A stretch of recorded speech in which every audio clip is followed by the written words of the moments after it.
Good morning. The Committee of the Whole is called to order. We don't have a quorum, but I'd like to recognize my colleagues that have joined us this morning. We have Senator Chris Barnett, Vice Speaker Tina Rose Munoz-Barnes, Senator Guåhan, Senator Kenata, and Senator Fisher. And once we do get a quorum, we will begin. Please be reminded, Chapter 5 is already open. So all the amendments have been submitted, and we'll try to get through this as smooth as possible. Thank you. We are back at recess.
Committee hall is called to order. Folks, like I mentioned yesterday, Chapter 5 was open. Don't be looking at any more amendments. We're already moving on. We are on page 47, which I'm required to identify section or chapter. Page 47, section 1. I don't believe anybody needs to comment on that one, because we need to go into the chapter. Unless someone wants to comment.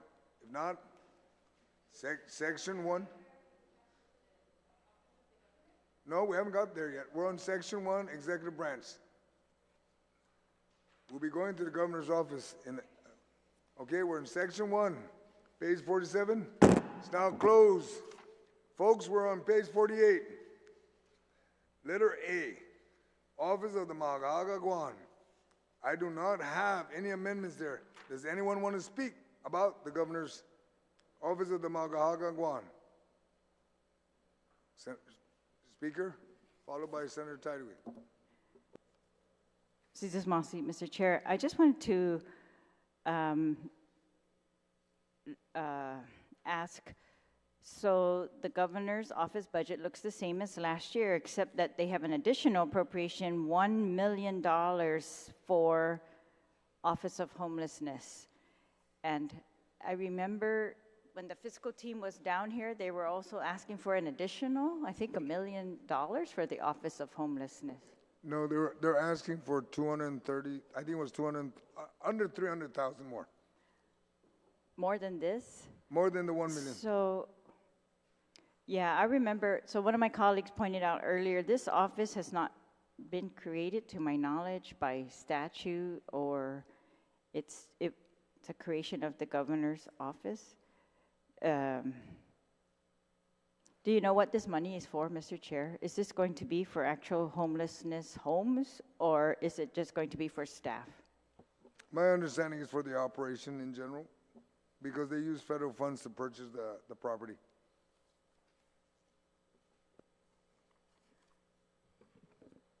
I know, so is this money going to pay for staff for the Office of Homelessness, or is it going to pay for any additional homes for those who are homeless?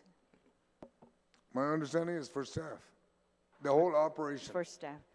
The operation of the Office of Homeless Assistance and Poverty Prevention.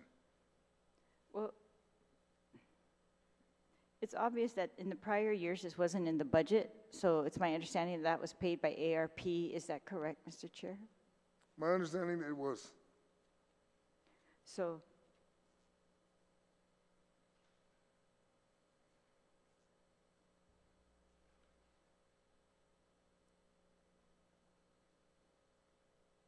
are they unable to pay this with ARP this fiscal year? That's my understanding.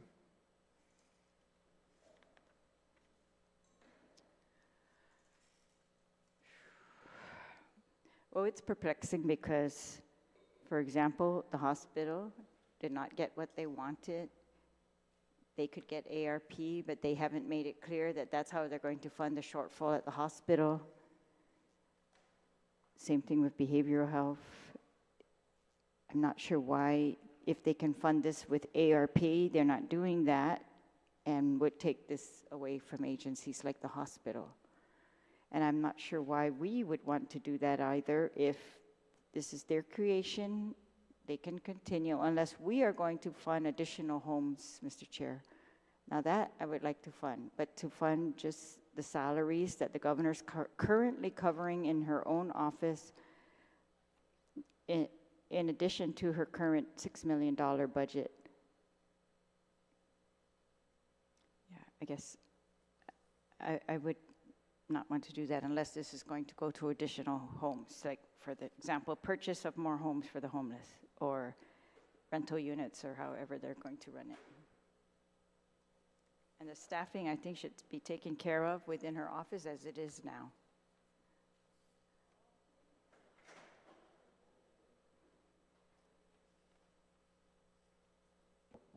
Is that your only comments for page 48, letter A?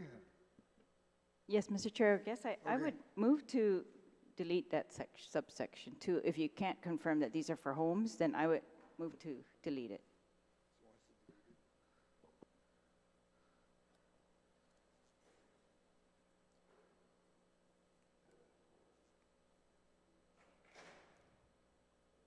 Min- You do realize you don't have an amendment for that, Madam Speaker?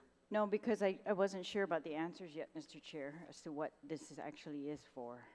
It's only Object. on your clarification. I object. We have an objection to that. Anyone else? Is that all you have to say on this, so we can ask anybody else that want to speak? All right, thank you. Anyone else? Like Senator Tideway, you raised your hand earlier.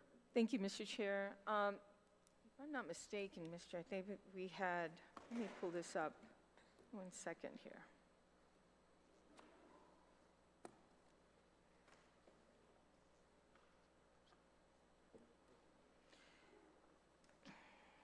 Mr. Chair, I have the same concerns. My first question, though, to OFB is, what other programs that the general fund is now subsidizing that was paid for by ARP funding?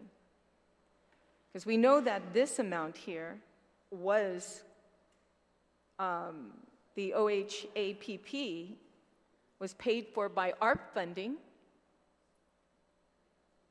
and in the past, so they've created a whole new program. And I've mentioned to this body and cautioned this body, not only myself, but from what I read through the U.S., what's happening in the U.S. and what every federal government who's subsidized or provided us funding during COVID, and these federal monies coming our way, to not fund anything that is supposed to be sustainable. It should be a one-shot injection, to assist during COVID. And the businesses that are failing, that was just a one-shot thing. And now, here we're doing the total opposite. We're now funding what was created by ARP funding. Now, we have nonprofit organizations here on this island. We provide funding to public health for assistance.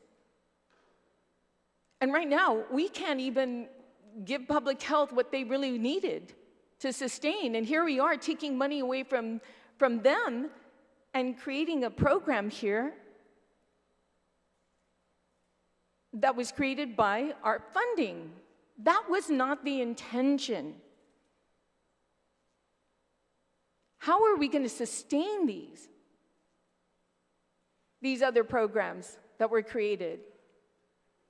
We're not going to get that money anymore. It stopped raining. It stopped raining federal funds.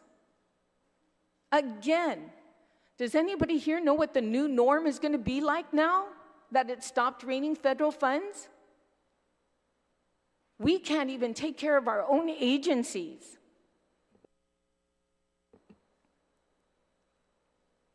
Look at all the agencies that we could not provide what they asked for.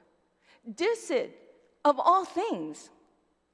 I apologize, I wasn't here. I was so wanted. I was in the dentist chair listening to the comments that were being made. DICID, of all things, that we could not fund and underfunded. I like the comment that one of my colleagues made, the haves and have-nots.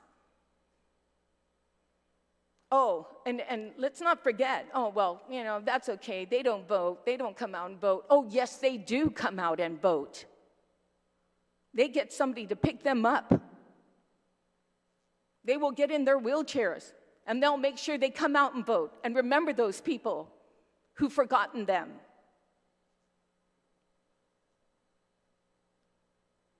It was so disheartening. Even my dentist listening to it, his heart just broke. Now, we have nonprofit organizations overseeing the homeless, quite a bit of them, and doing a great job. Public Health, again, assisting. Now, if the governor wants to continue this office, well, she has $213 million left in her purse for ARP funding that needs to be spent and appropriated, encumbered by the end of this year.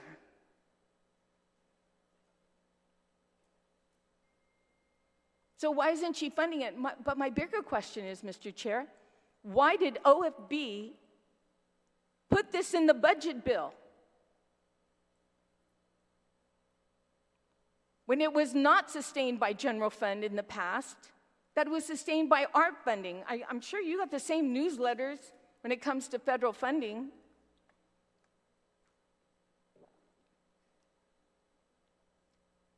So other than this appropriation for something that was paid for by ARP funding, is there anything else in this budget bill that the general fund is now having to cover other than this OHAPP? Is there any Yes. other? There's only one more area, and that's the Mayor's Council, the maintenance workers. They were covered last year, and now we're picking it back up because the previous years, we had funded that. And that's salaries, correct? That's all for the employees. Once again, salaries. Well, we know what this governor did during the, last election and how that money was spent with ARP funding. How convenient to have that much millions of dollars in your hands to create programs during an election year. And now we are sitting in this position having to make the tough choices because we cannot sustain these programs or salaries with any more federal funding. We have general fund money. We are seeing an exodus on this island. Our tax base is dwindling. It's going down. What we are seeing is a residual from the ARP funding, from all the COVID money, from all the federal money that's been coming in. That's what we've been seeing. But our new norm is coming in front of us. And we have to stop thinking, oh, it's an election year, so I don't care. I don't care. I'll just give away the store, give away the money. Because it's an election year, and I definitely don't want people not to vote for me. Well, I tell you what, people are watching to see if you're accountable, if you're transparent, and they're seeing if you're fiscally responsible with their money, their hard-earned work money, their tax-paying money, because that's what we are dealing with here. We are no longer dealing with our funding to fund this.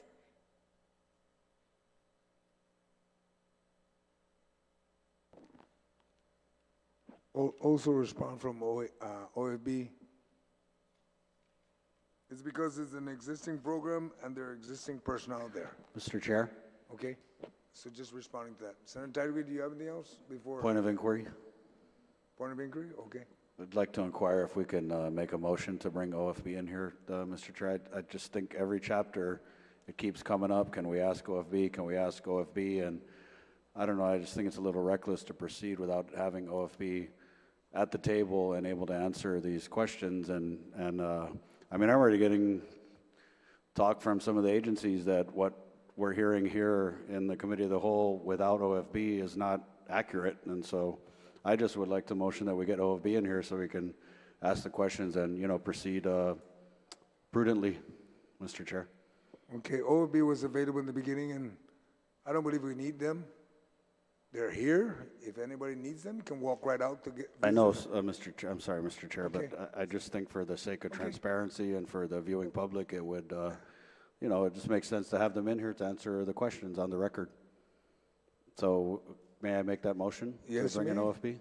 Okay, I there's ask my colleagues to support. I think the reasoning is very sound that, every chapter we hit, we keep on now, can we ask OFB? Can we ask OFB? And we go across the hall and we ask OFB, none of that's on the record for the people of Guam to see or hear. So I just think that, if we're going to conduct this budget process and we're going to do it soundly, then we should be able to ask OFB on the record in front of the whole island the questions. Okay, Those there's a Masi. motion. There's a motion on the floor to bring in OFB. All in favor, please raise your hand. Wait, you object? Okay. All in favor, raise your hand. 1, 2, 3, 4, 5, 6, 7. Motion fails. Okay, Wow. let's move along. Senator Tyree, I gave you an answer. Okay, I still have time, Mr. Chair. Yes, you do. Yes. Okay, so now anyone who's going to speak after I speak and tell the public that I don't support the means to help the homeless, that's not true. That's not true at all. We have programs already in place. But when you're taking from Peter to pay Paul on something else where we can't even afford to take care of our hospital currently, and that's the issue today, and we can't even take care of DICIT because they've been underfunded.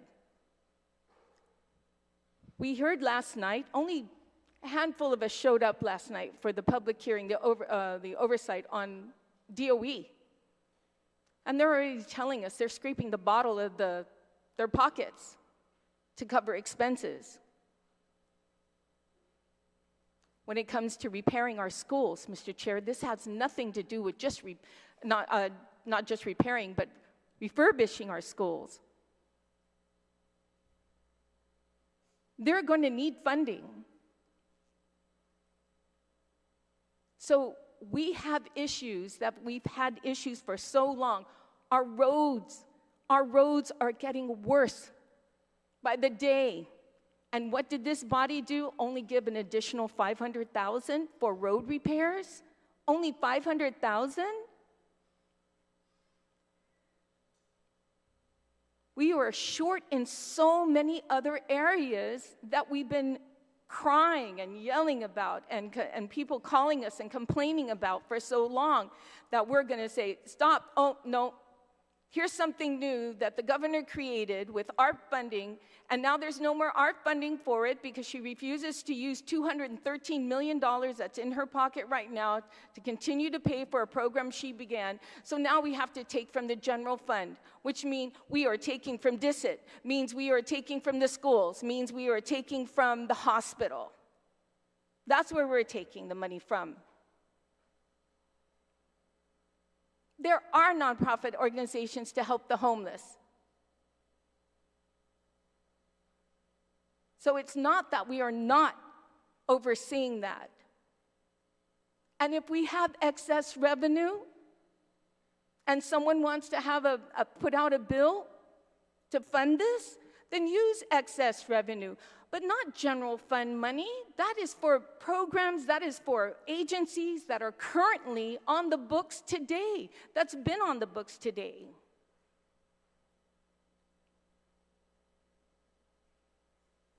So I concur with deleting this section and put it in the miscellaneous appropriations. If somebody wants to be a hero, then do it. Put it in that section.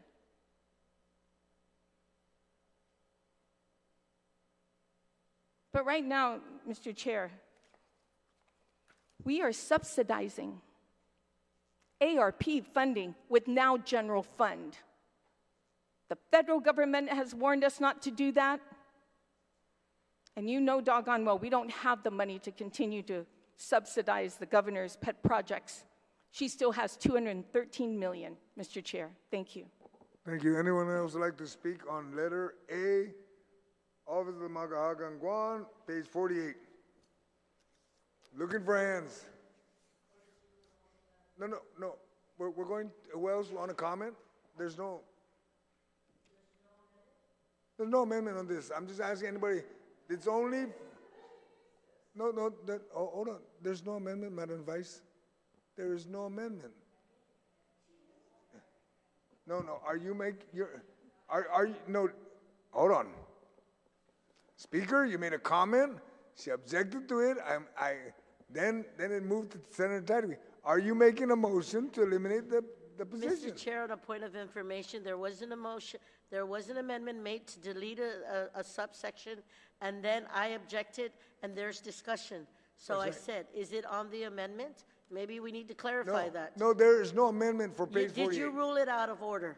No, I didn't, because if she's going to make a motion, it's live, then we can go to vote for it. There was only a statement, okay? No, sir, there was And that's Point- why we're discussing it. Point of information, We're Mr. discussing Chair. it now, right? Yeah, point of information, Yeah, Mr. go Chair. ahead. If I'm not mistaken, the reason why amendment was not placed in the drive at this time is because we wanted the information whether this money was going to cover salaries or if it was to Okay. build homes and Okay. projects. And that's the reason why. We Okay. didn't want to put an amendment in there unless now we got from OFB. OFB said it was for salaries.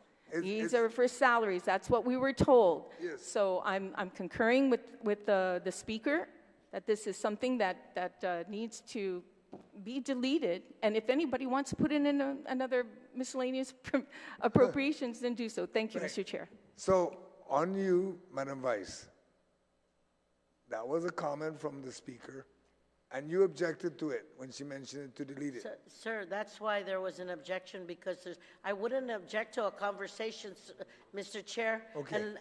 And unless there was an amendment made, so so I'll I'm call. asking, are we on the amendment for Yes. clarification? Yes. So Now I'm I gonna- am correct. Yes. There was an amendment on the floor to delete a certain section from the executive branch, the governor's office, and I object to it, and there's discussion. Am I saying this correct? Because I still object, but you're saying there's no motion. Okay. Number You- one, I need to know first from my colleagues, there's no amendment in writing, okay? Yes. If my colleagues want, we can move on it without it in writing. So, sir, I'm and just be done with it. asking, with all due respect, sir, I'm just asking, if you ruled the amendment out of order, then we don't discuss the amendment anymore, we're on. So did you rule it out of order? I did not, Ask the- Did you rule it out of order? it's, number one, it's not in writing. So it would be ruled out of order. Thank you. Okay. So then now we Now- are still on discussion. Now, we're still on discussion on Thank page you, 48. Mr. Chair. Okay?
Okay, moving along, we're still in discussion for comments on page 48, letter A, Office of Maga'hågan, Guam.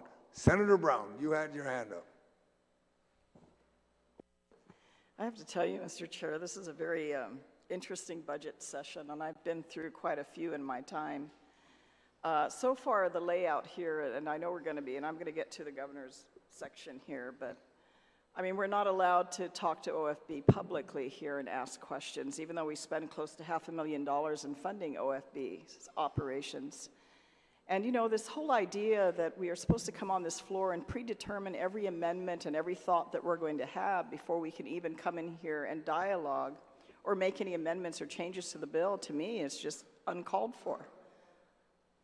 Your process, I'm going to state this publicly, is very restrictive. I hope, Mr. Chairman, you got the votes to slam dunk this bill. The majority, all of the Republicans are here this morning. I can't say the same for your colleagues. And unless you're going to slam dunk this bill and you got 8+ votes, then I think we got a problem, Houston. I really don't care for this process, and I sit on your committee. There are things put in this budget bill that I, as a committee member, had no say yay or nay. And especially things that we've discussed in the last couple of years, including the last term, when the governor received all this ARP funding and repeatedly told us and the people at Guam that you have no say. And she proceeded to spend this money how she has chosen to spend the money, because she gets to decide. I remember, colleagues, last term when you all got called down to the governor's office so that she can get your input. Ask the senators, what do you think? How should we spend this money? Well, my colleagues, those of you that were there, because I didn't attend, once I found out the media and the people of Guam were being kept out of this meeting, I just thought, it's not a meeting for me to go to. Where did your suggestions and recommendations go? Anywhere? Somewhere? Ultimately nowhere.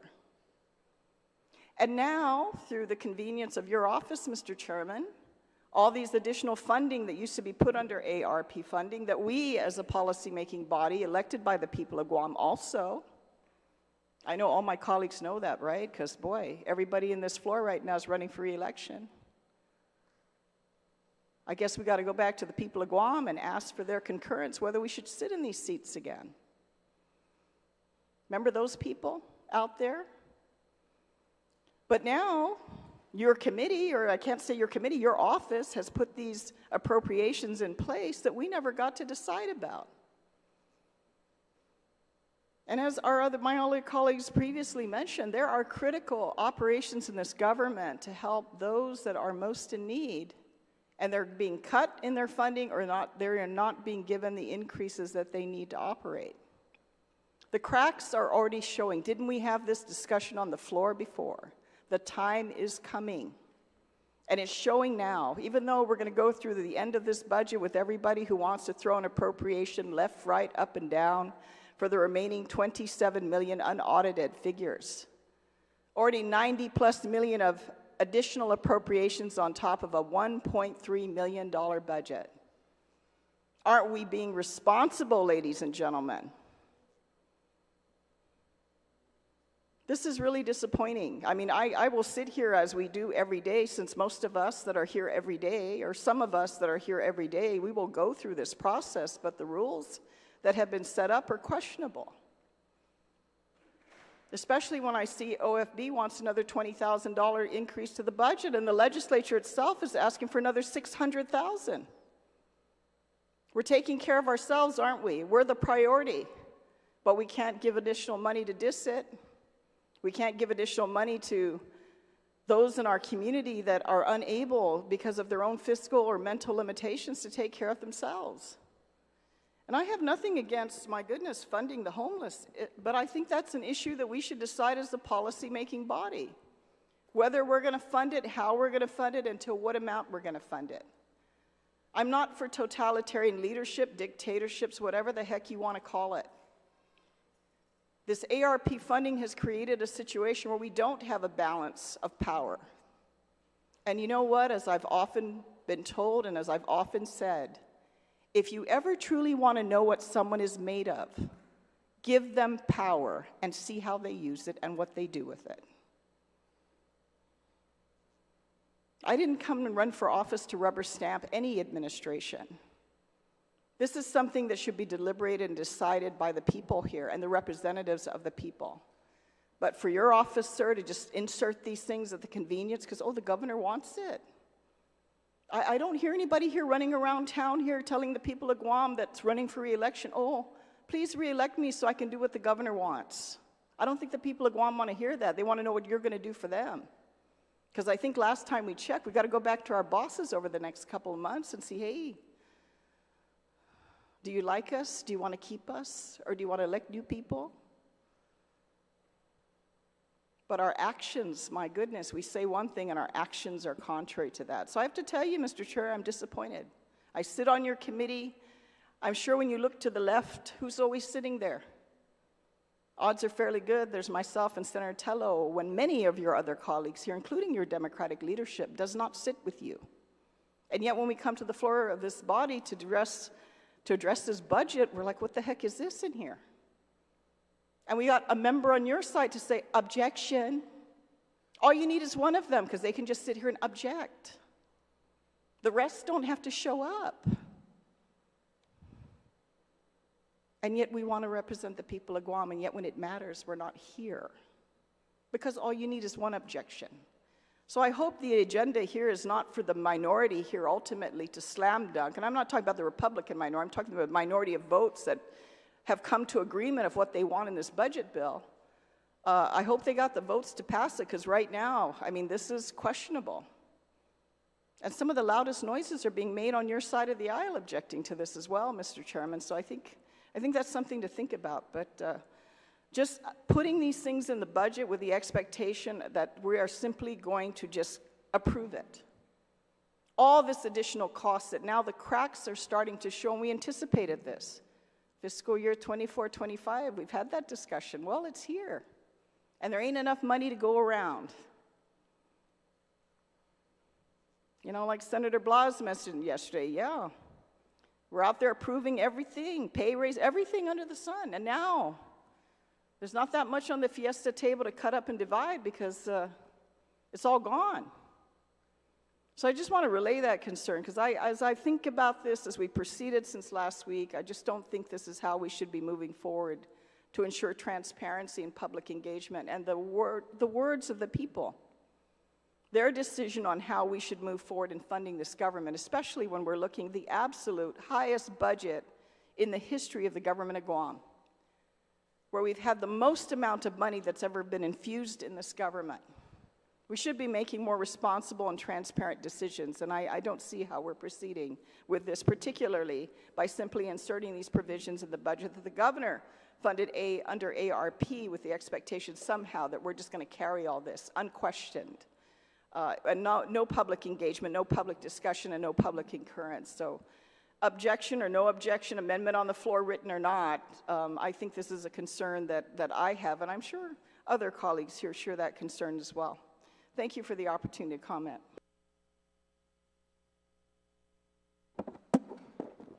Thank you, Senator Brown. Senator Duenas, before I comment, go ahead. 'Cause I'm going to comment to those statements. But go ahead, Senator Duenas. Maybe you need to come down here, It's up to you, Mr. Chair. Mr. Chair. No, go ahead. I'll hear you out first, and then I'll comment. To comment, I think you need to come over here. Sidus No, I Masi, don't. Mr. Chairman. Thank you, Madam Speaker. Senator Duenas? Sidus Masi, Mr. Chairman. And this is a very vital discussion. I just want to make some observations. And I also want to speak to this discussion of the $1 million. First and foremost, I have been going in advance. I read the sections that we're on. I've read the budget page to page. But in refreshing myself, I go read along. When I find questions, or during other commentary when questions come up, I go and I sit with OFB. And I go over all the questions that I have for them. I have so far been able to get satisfactory answers, although I do still remain some questions. But I want to clear one thing up as well. When we're discussing about adopting this budget, the votes were not there to raise the ceiling. Yet in subsequent areas now, there's constant movement to find creative ways to raise the ceiling without doing it, as you've mentioned at the outset, in the miscellaneous provisions. Whether you want to identify prospective funds from the 2025 adopted levels, which when we sat here and had a discussion with BBMR and OFB, the concurrence was the tracking was going to be upwards of $27, maybe $30 million if everything panned out for this current fiscal year on the adopted revenue levels. Now that is in addition to the perspective of the $27 million in the current fiscal year of 2024. Now I, for one, have maintained that it should be the 2024 levels to be adopted, because first and foremost, they're unaudited. And to adopt revenues for our current fiscal year, in addition of the ceiling that we have adopted, to me is really pushing it. But the difference, Mr. Chair, is when we adopt them in those areas, it's discretionary. You're giving budget authority outside of what you're adopting in your revenues, projections versus your expenditures. Meaning that if we're lucky, you've identified that priority. But once again, it really is only the rainy day fund that's going to back you up if you're wrong. But it's also discretionary on the spending. Now, I asked specifically, mostly to BBMR because they control the cash.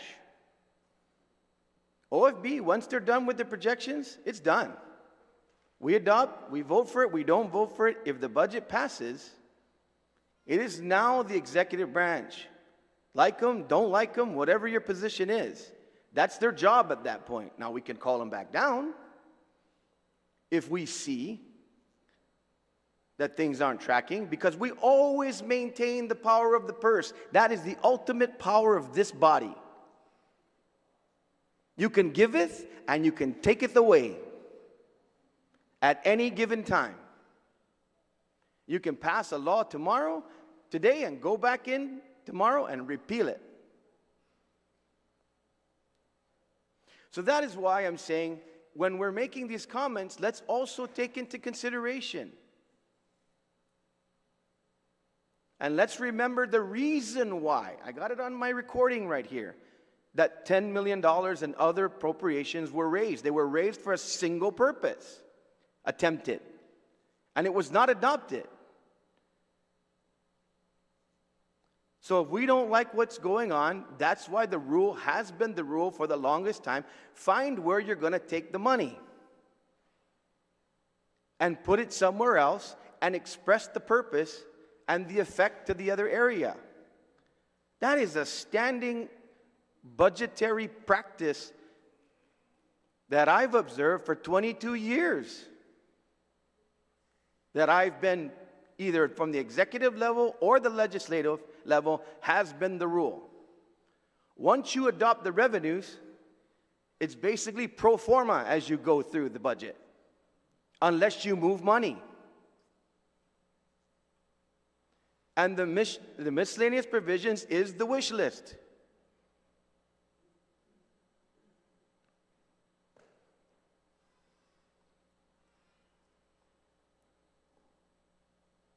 So, yes, are there things?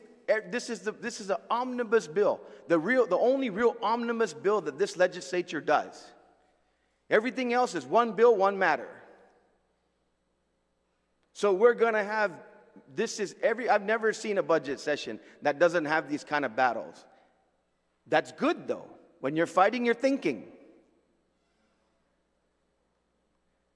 But let's be clear. When these amendments are proffered that don't have a funding source, that are not identified in other area, if you didn't have that rule, it would be chaos on this floor. Point of information, Mr. Chair. The amendment that State was your point of proffered information. has a funding source. The funding's right there. The amendment I'm going to get was to that, Mr. Chair. delete that. I said I would speak on the amendment. I'm going to get there, Mr. Chair. Okay? But he keeps saying the amendment had no funding source. The funding I was is talking about a the prior source. amendment, Mr. That Chair. is the source of the amendment. He's talking about prior. I'm talking about a prior. I can We're play the on this recording. part of the budget, Mr. Chair, I and can this play the amendment. recording. Madam Speaker, Everybody has pontificated on everything in the world on this amendment. So please, correct. don't put rules for somebody else if you have your own rules. Point of order, that there was a point of, and it was settled. yeah, please. It was settled. It was Senator But he's Dueñas. speaking over her, No, you no. know? Yeah, very common in this body. Okay, that's common practice here. But Yeah. Senator Dueñas, please continue. Please respond, Mr. Chairman. On this amendment, I will be clear. I agree that the governor's office should, at a minimum, continue with ARP for this fiscal year. There is even on our favorite area to go and vote on fun things in certain media circles, should the ARP funding be used outside of some identified forces, or make sure that we spend all of that within the timelines that we have coming up. The reason for that, Mr. Chairman, that I agree with that is, first of all, that's a good purpose. It's an entity, and it is something that is, COVID has created a disaster in so many areas. And definitely, there's many people who have not recovered, and there's many people who remain to be either houseless or homeless, or a combination of something thereof. So it's a proper expenditure in terms of being able to continue to manage that and work with nonprofits and other organizations to do it. The way I feel about this is, if we were going to discuss this, it should be in another budget in the next fiscal year, to be able to find out the efficacy of the program, how well it's been managed, and the accountability to what those salaries are and those positions are being funded, and the outcomes in terms of being able to manage homeless. Many of administrations have tried to do this because it's a difficult problem to tackle. But in order to take it on as an executive level function, other than funding directly, because we have agencies like Guam Housing Corporation and others that do these kind of things, whether it's emergency shelters or the like. So I agree with deleting this and preparing the money for a different area and continuing to use ARP so that we can evaluate the efficacy of the program. So in closing, once again, we can go ahead and fire volleys back and forth, but we adopted this ceiling. And this ceiling, there was not enough votes to raise this ceiling. Even many, senators who have difficulty with where some of the funding is. But we adopted this ceiling, and we did not raise the ceiling. So unless that happens, you got to move money, otherwise it'd be chaos. Thank you, Mr. Chairman. Thank you, Senator Duenas. Anyone else like to speak on page 48, letter A, Office of Maga'hågan, Guåhan? Senator Barnett. Mananasidus, Mr. Chair, and good morning to my colleagues. I don't even know, I'm sorry, are we on the amendment which strikes the section? No, that was overruled because there's no amendment in writing. Okay. Okay, so Remember, this is all part of the rules. Okay, we didn't change anything. Now,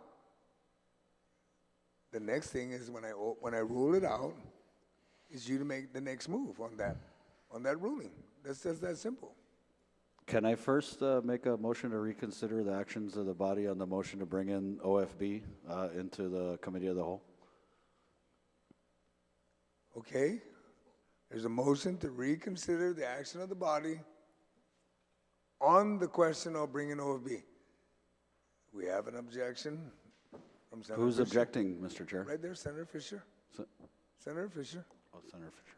All in favor of asking to reconsider? You need to get that part first, no? To reconsider. Just for the sake of transparency, Okay, Mr. Chair. just for the purpose of just reconsidering. All in favor to reconsider, please raise your hand to reconsider. 1, 2, 3, 4, 5, 6, 7. Motion fails. Okay, to reconsider. Now, the next area you were concerned about. Thank you, Mr. Chair. So, yes, I just on this section, I agree that the governor should fund OHAP out of the ARP funds. And I also agree with some of the statements of the retiring speaker that this homelessness is a problem that this administration and the previous administration has really struggled to solve. And in fact, it almost seems like, to me, the more money we throw at the problem of homelessness, the worse it gets.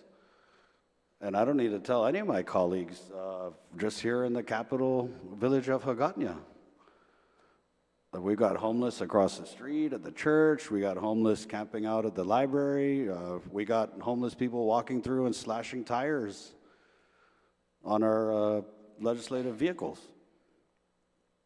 So I just really, the strategy to deal with homelessness, I wonder. And when we're talking about $1 million, and apparently if it's for personnel, going to pay people $90,000 a year to help solve homelessness, I can't help but think of the irony that this is homeless assistance and poverty prevention, but in many ways the only people we're preventing from poverty are political appointees.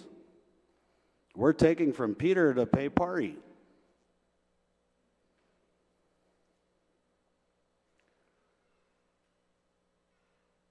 And just again with the process, I don't know. I mean, the people of Guam are watching, and I think they too are wondering why is it that, when we ask a question about the budgets of these agencies or their expenditures, their lapses, that we got to take a time out and go across the hall and talk offline and off the record when that wasn't how we did it previously. And I think it just behooves us as lawmakers to conduct the business of the budget in as much daylight as we can. And I don't understand the objection. I don't understand, people who show up here when they want and they just object. I mean, God, that must be easy. a lot easier than actually preparing and asking questions. I mean, you show up here, you object, and you force a vote, and you kill the progress that's trying to be made in here. I wish people would have campaigned on that. Hey, vote for me so I could show up when I want, and I'm just going to object. I'm not going to pass any bills, not going to do anything.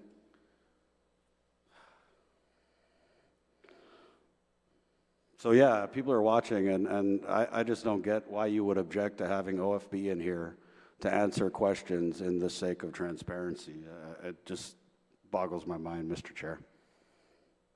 Si Dios masi.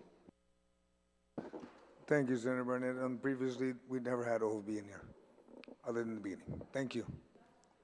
We didn't have it last year. They were always available. Okay, anyone else like to speak on page 48? On letter A? I'm looking around for anybody's hand that have not spoken yet. That have not spoken yet, okay? On letter A, page 48. Yeah, I move to overrule the ruling of the chair that my amendment is out of order, Mr. Chair. Okay. With Now- all due respect. Okay, now that's a motion to overrule the chair on the ruling that it was out of order, okay? All in favor, please raise your hand.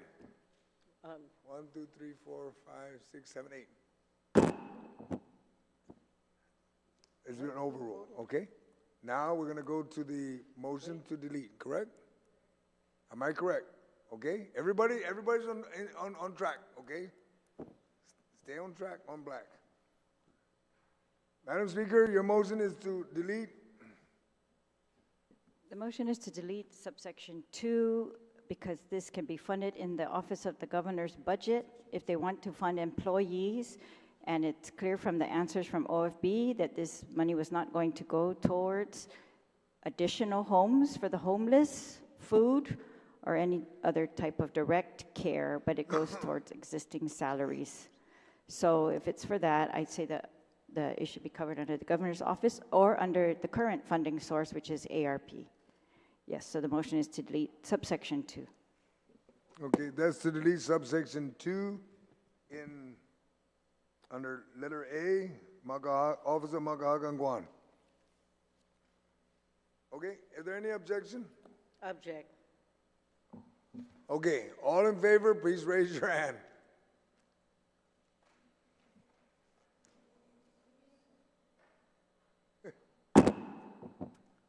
There's 8 votes. Passes. Okay? 5 there, 3 here. Total 8. So subsection 2 is eliminated. Gwen, clerk, you got that, right? Okay.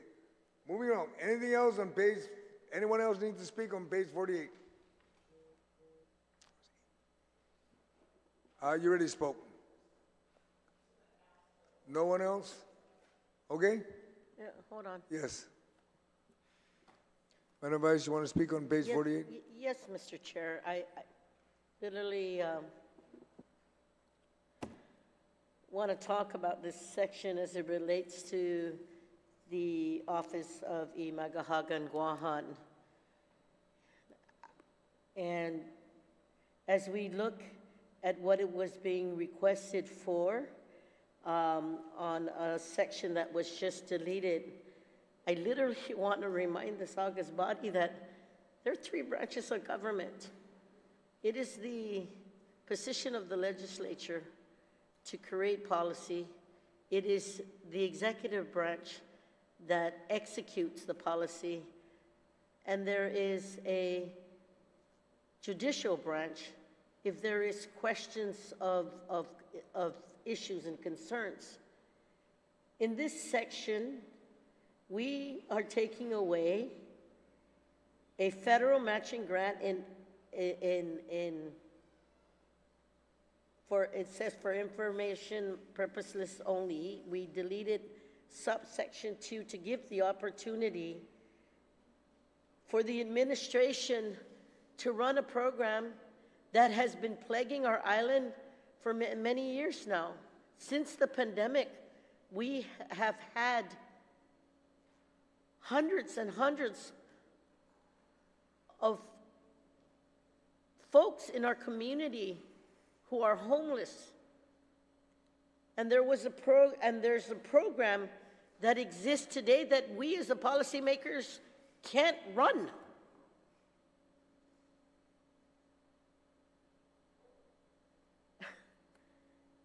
Mr. Chair,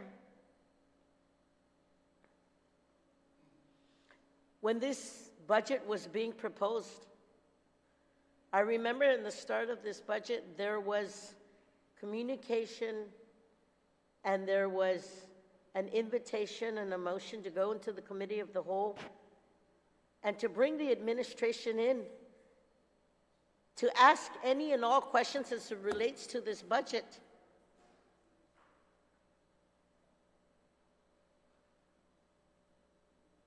And now we are on page 48,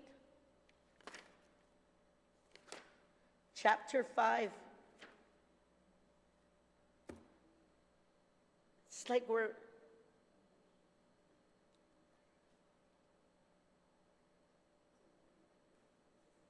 I don't know, maybe I'm just lost for words right now, because we, for many, many years, have said that the policymakers have not done anything to put in place even a dignity center. I don't know about you, Mr. Chair,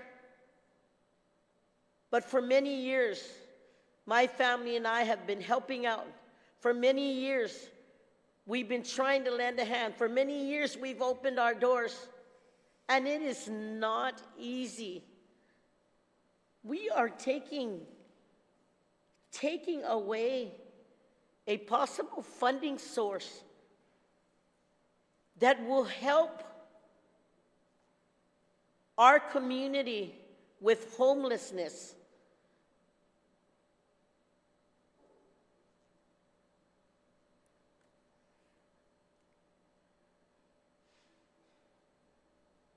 So I must be careful with what you ask for, because you might just get it if you really want it. You really want to cut.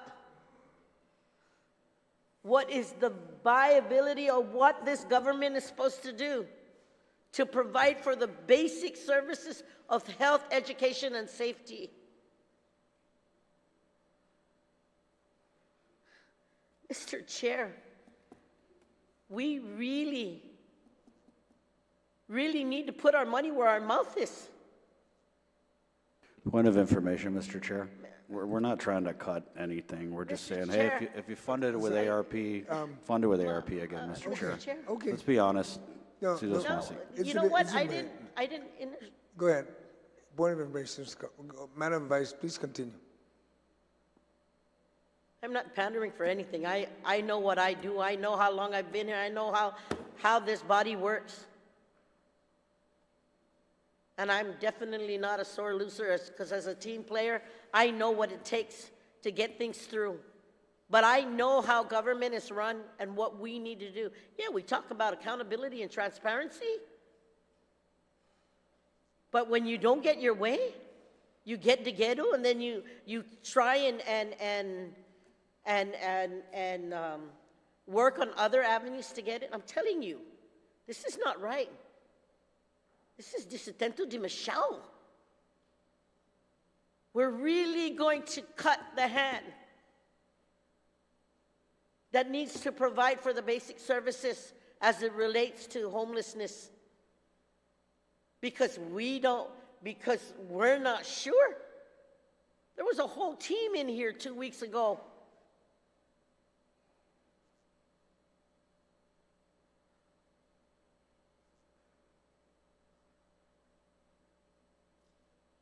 Not here to throw temper tantrums because I lost on a vote or whatever, but I do know that what we're doing right now is an injustice to trying to help those who are so vulnerable. So vulnerable. And not give the executive branch the resources it needs to stand up a program that everybody was talking about.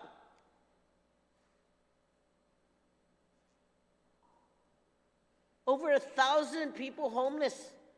And let me tell you, a lot from our own, every village. Mr. Chair, and I know that for many reasons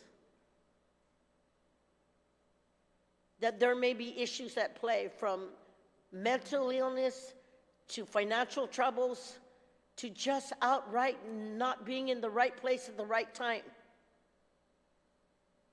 What we are doing is literally an injustice to try to find a solution and give the resources to a community that vitally needs it. If you want,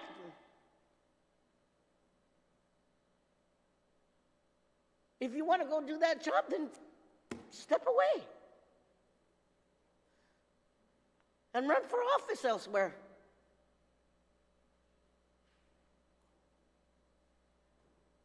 We talk about personalities and what we're doing. There is no respect in this body. Respect for people's decisions. If you don't agree, you agree to disagree. You don't slam them and disparage them. But this is what's happening in this body. When this budget started, one of my colleagues from the opposing party said to the administration and to OFB, will this budget suffice to give the opportunity to provide for those services that are needed to our people? And the answer was yes.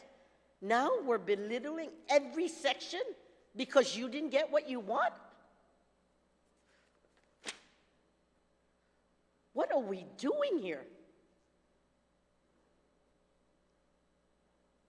Dai respeto, Gwini. Dice tento di machao esti.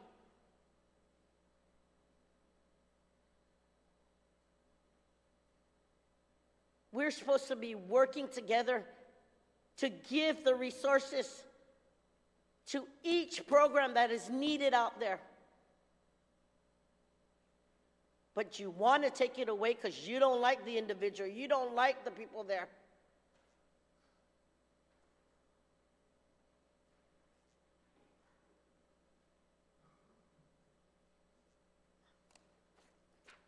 I don't know, Mr. Chair, the last time I checked, we were supposed to be working on a budget together so that we can provide for this government and for the people of Guam.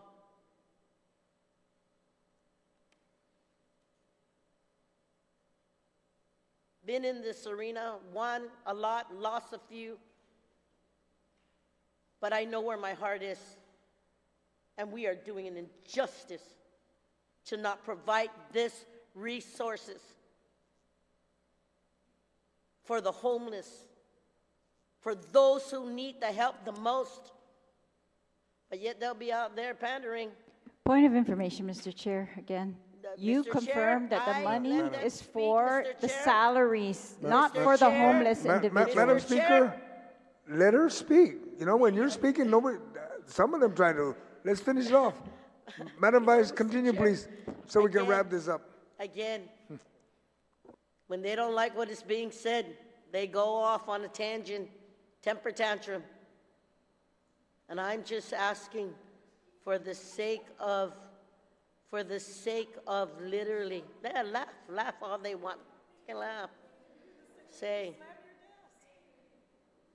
Yeah, great. Mr. Chair, I know where my heart is. And I know that what we have here is an injustice to help those that are most vulnerable, our homeless, the indigent community. Thank you. Thank you, Madam Vice. Senator Fisher? Thank you very much, Mr. Chair. I am entirely in support of what Senator Tina just said. I know where her heart is too, and I strive that my heart someday will be as full of Christian mercy and love as hers is. Every time we have a session here, Mr. Chair, we open with a prayer, and we pray or affirm to our Creator or God or whatever. that we will try our utmost to do our job to serve the people of Guam. And we open that with a prayer. I would just add that the words she was looking for, Senator Tina, to describe what the body is doing here, I've got some of them. I would call their exercise and their activity unchristian. That's a word. Mean-spirited, vicious, hypocritical, unloving, disrespectful. They have no respect for people they don't like, and as I can ascertain from the speaking and the voting pattern, the people they primarily don't like is the poor.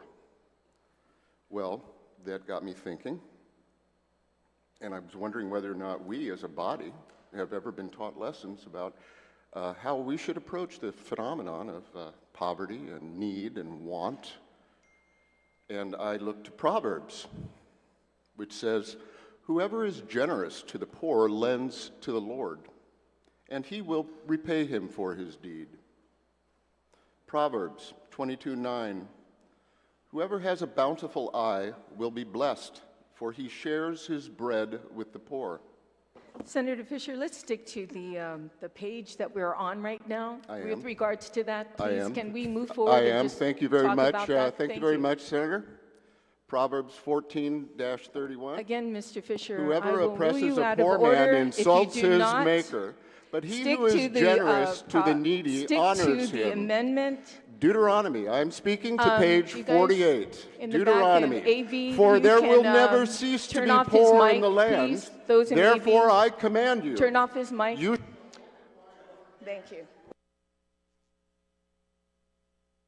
Is there anyone else who would like to speak on this page that we are on? Anybody else would like to speak? Okay, Senator Sinaga-Singh, Mr. Chair, you are recognized. All right, thank you, Madam Chair. You know, earlier, and as some of our colleagues mentioned, okay, this is on page 48, but many of you have spoken outside of 48. So I hope we can respect that and move along from there. Don't be coming up with this is not the issue, because it is the issue. Exactly what one of my colleagues brought up in the very beginning. I gave the rules of engagement, something that's used as far back as when my father was the speaker here. And some of you were senators. And then again, every year, since I've been the chair of the Committee on Appropriation,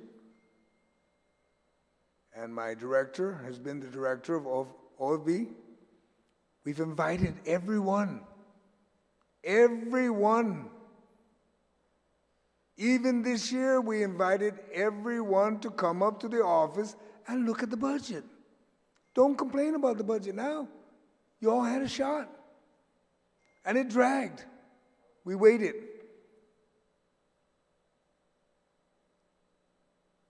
Out of the two that helped and showed up, they understand what their agencies got. And they're moving on their amendments. For the others that send their representative, I guess you didn't get a good brief. And for the other senators that did show up, they understand the budget. And for the senators that did call the Office of Finance and Budget, I got a brief about that. And they understand the budget. So if we want to complain about where we're going down the cracks, let's think about it. Go look in the mirror. Let's take a look at the cracks. I'm not going to talk about anybody individually. I can do that, but I refuse to do that. I'm just talking in general. We have the budget in front of us. We need to all understand that we all agreed in the beginning, there was no objection, that the budget was balanced. The budget will move forward. We all understood the rules of engagement, that if you have an amendment, you want to reduce, you want to increase funds for any specific agency, identify it, and then we go back to it. The other day, I tried to do both, but nobody wanted to go that route. That died. We move on. We're now in the Guåhan. I explained what happened in 48, how OFB funded it for the identified the funding because of personnel to keep the office moving. Now we're on 48. We deleted that so-called agency that was funded through ARP. And then many of us will talk about there's plenty of homeless out there. But nobody's lifting a hand when the opportunity was there. And with that, on page 48, thank you, Madam Chair. Very welcome, Mr. Chair. I believe Senator Perez, did you want to speak on page? We're still on page 48, and I believe that's the last. If anybody else wants to speak on it, anybody else? Okay, so we'll allow Senator Perez to speak on it, and then we're going to move on to the next page. Yeah, Thank you. Madam- Senator Perez, you're recognized. Thank you, Madam Chair. So, yeah, I'm reviewing the ARP balance, and there's, quite a bit of money there as far as possible programming, reprogramming some of these funds. I could see there's potential to, address this, the Office of Homeless Assistance and Poverty Prevention. I think, yeah, we do, this is another need in our community that needs to be addressed.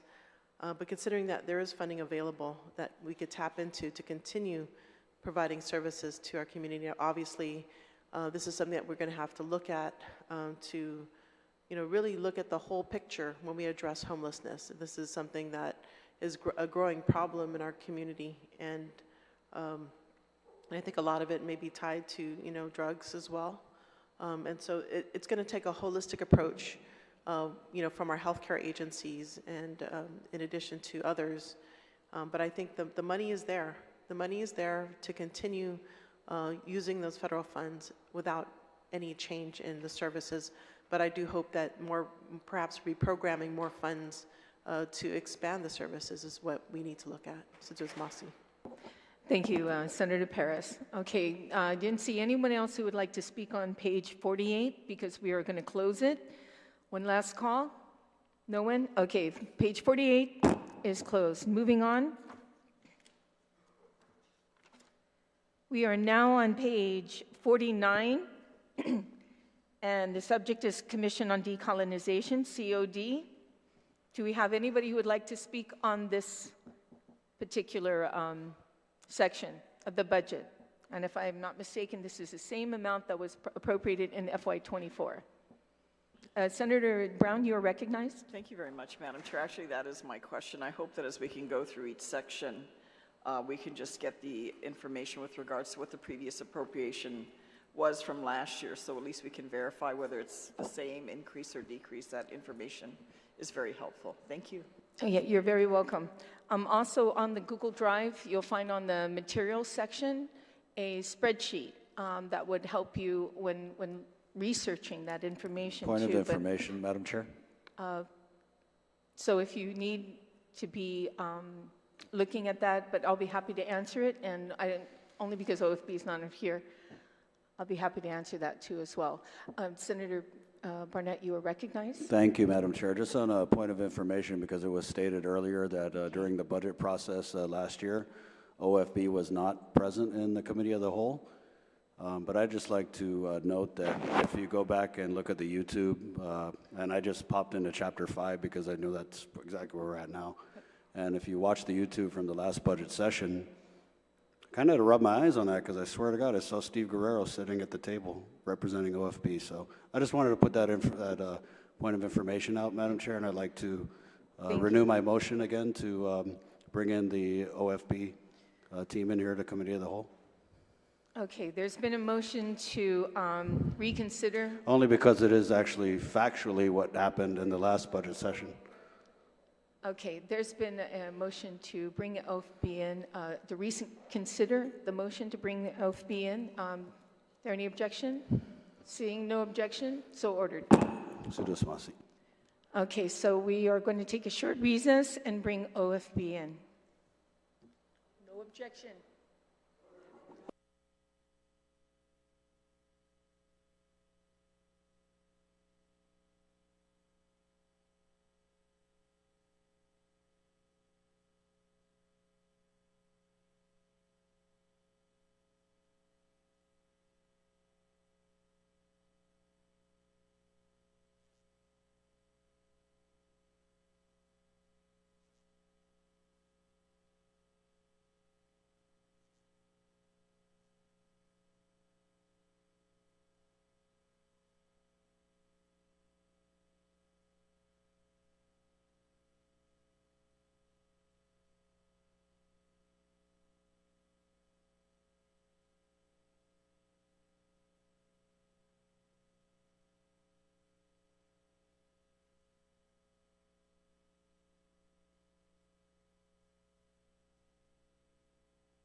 Committee holds call back to order.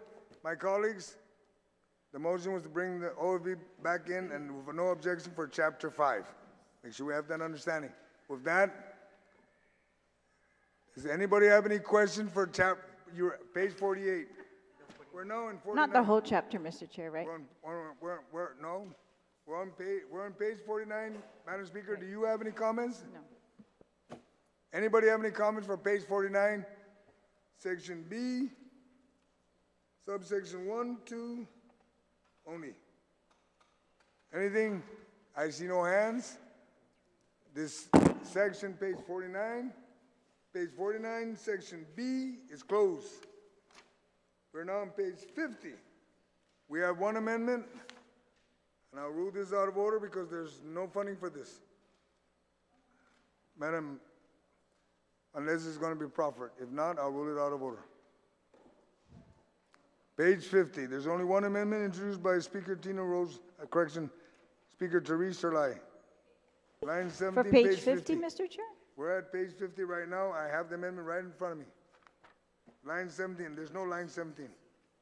And it was 9 million is hereby appropriated from the general fund to Chamorro Land Trust Survey and Infrastructure Fund. I think this is wrong, and it should be later on that you do have an amendment That's correct, for that. Mr. Chair. Okay? Yes. So this amendment is Can we, removed.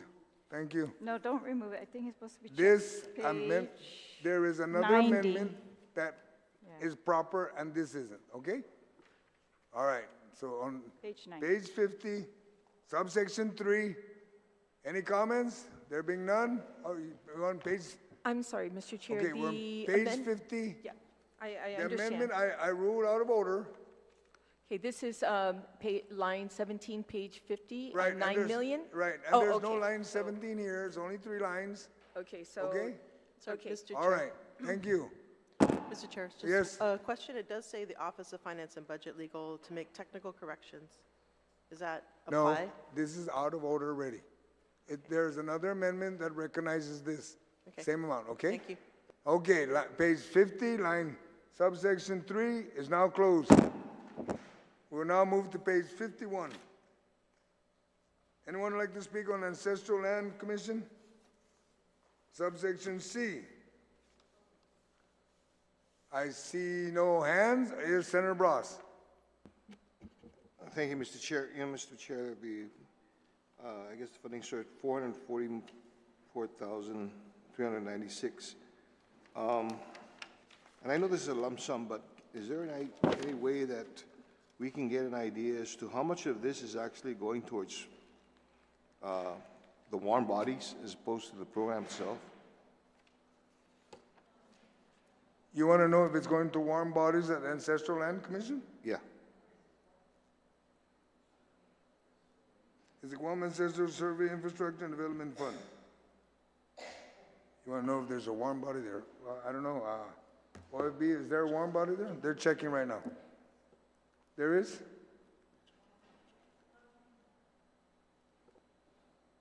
They'll respond, Senator Thank you, Bras. sir. Okay? And, Mr. Chair, I think that it would help if, I guess for all the agencies, granted it's lump sum, but as opposed to when you have we had the health and the education chapters and everything, there was a delineation as to how the programs of money was going to be divvied. I'm asking that for all the sections in this chapter, if we can get of the total amounts given to the agency, how much of that is going to go toward warm bodies? That way gives us an idea as to how much is in personnel costs and how much they have for operations. Is there a way to be able to do that?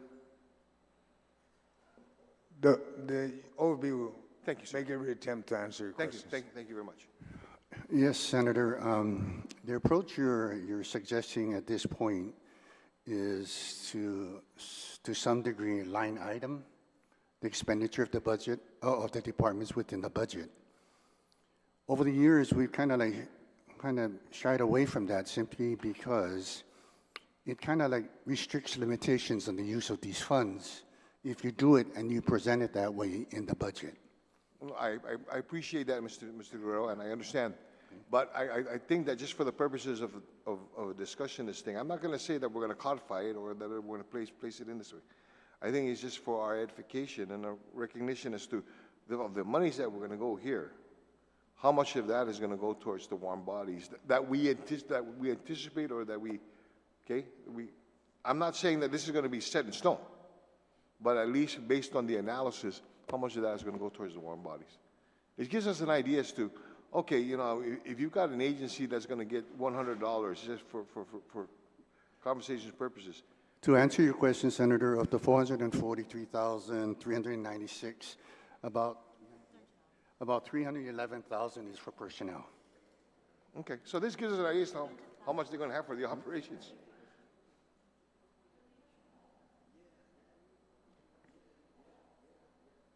Did the answer suffice, Senator Blas? Yes, sir. Yes, Any, sir. any further comment for this page? No. Page 51? None? Mr. Chair, on that answer, if OFB could just clarify, is that consistent with the statute? I don't think so. Senator, it's only to cover the personnel of the operation of the agency, which we fund every year in a budget.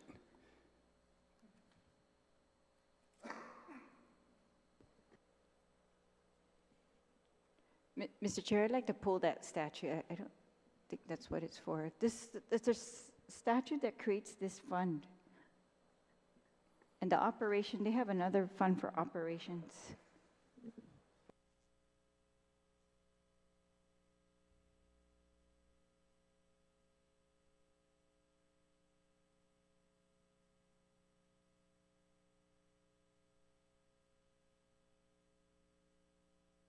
Okay, here it is. It says the fund shall be used for the surveying, mapping, purchase, and installation of infrastructure, including paved access roads and commercial development of Guam ancestral land properties. Oh, okay, you're right. And for the administrative operation on financial support of these. The surveying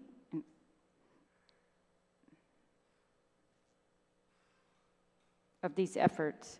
Sorry. Are you saying, Mr. Chair, that they're funding all their operations out of this fund? Currently, Senator, yes, and we have been doing it for as long as I know. Well, and just bear in mind that the program needs personal staff to administer the program.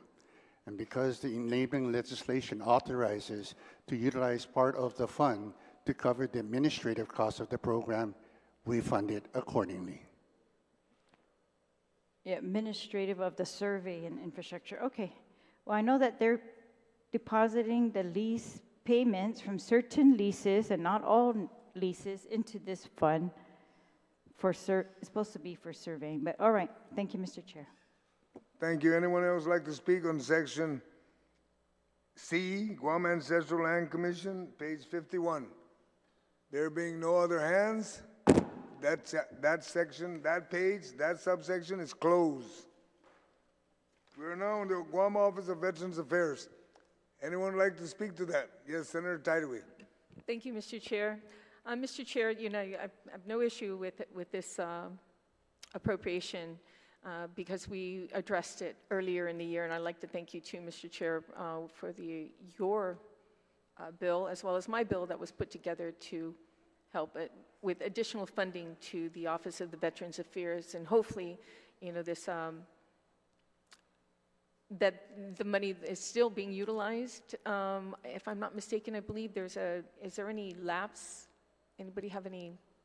Well, right now, Senator Tideway, the Office of Veterans Affairs is trying to move whatever they can move. Yeah. And then the leftover money is going to just be carried over because that fund says unto exhausted. Okay. So it's going to ride right into 25 on top of this budget because this is the basic budget, and that funding is actually going to cover the funding for those personnel. And then in 26, when we go over a new budget, then we start to identify what is the total cost then. Okay. Thank you, it Mr. could- Chair. okay. Yeah, and thank you for incorporating that in it. But my question is, their current budget from FY24, to allow them to utilize their lapses. I know, Mr. Chair, I don't have an amendment. I was thinking that somebody might have put an amendment to allow them to use their lapse funds for FY25. If not, Mr. Chair, or Steve, would it be okay to put it in the miscellaneous provisions?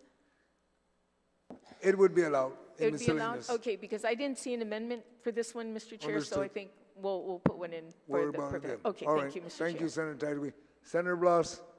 Thank you, Mr. Chair. Mr. Chair, I'm going to renew my request too, also for this and any subsequent agency of the amounts that we're going to be providing, whether they come from the general fund or matching aid. How much of this money, the total amount, is going to go towards personnel costs? I mean, warm bodies. You're talking about the Veterans Affairs right now? And then every agency. So are you asking about the Veterans? And then you can ask it on Yes, every yes, agency, okay? yes. How much is that OB that's covering personnel?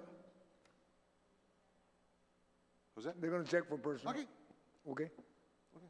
And you know, Mr. Chair, if it, for the purposes of this, we can discuss this outside, but Okay. that's what I'm asking for. Sounds Okay. good. Anyone else like to comments or question for Office of Veterans Affairs? Senator Barnett? So just Mr. Chair, I'd also like to say good morning to our OFB staff and wish Vanessa a happy birthday. Yes, yeah.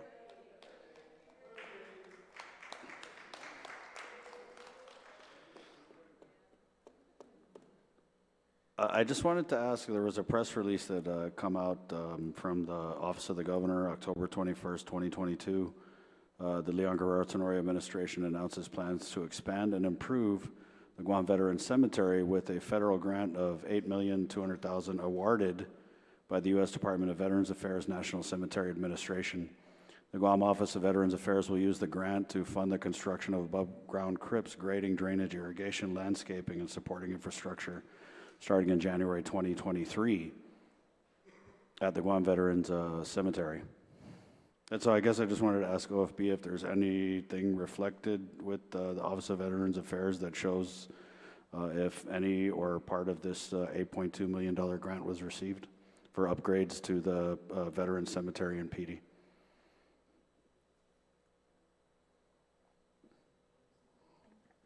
Are we talking about the Office of Veterans Affairs? My understanding, Senator, there was a request for about $600,000 to fund personnel because of the upcoming approval of that grant. We at the time thought it prudent to just hopefully that the grant can go ahead and absorb that cost rather than put it on the backs of the local government. So if we can somehow manage to utilize a portion of that grant to cover personal costs, I think it would be a great success for the program and lessen the burden on the general fund. So did they get the grant? Is that what you're saying? Pardon?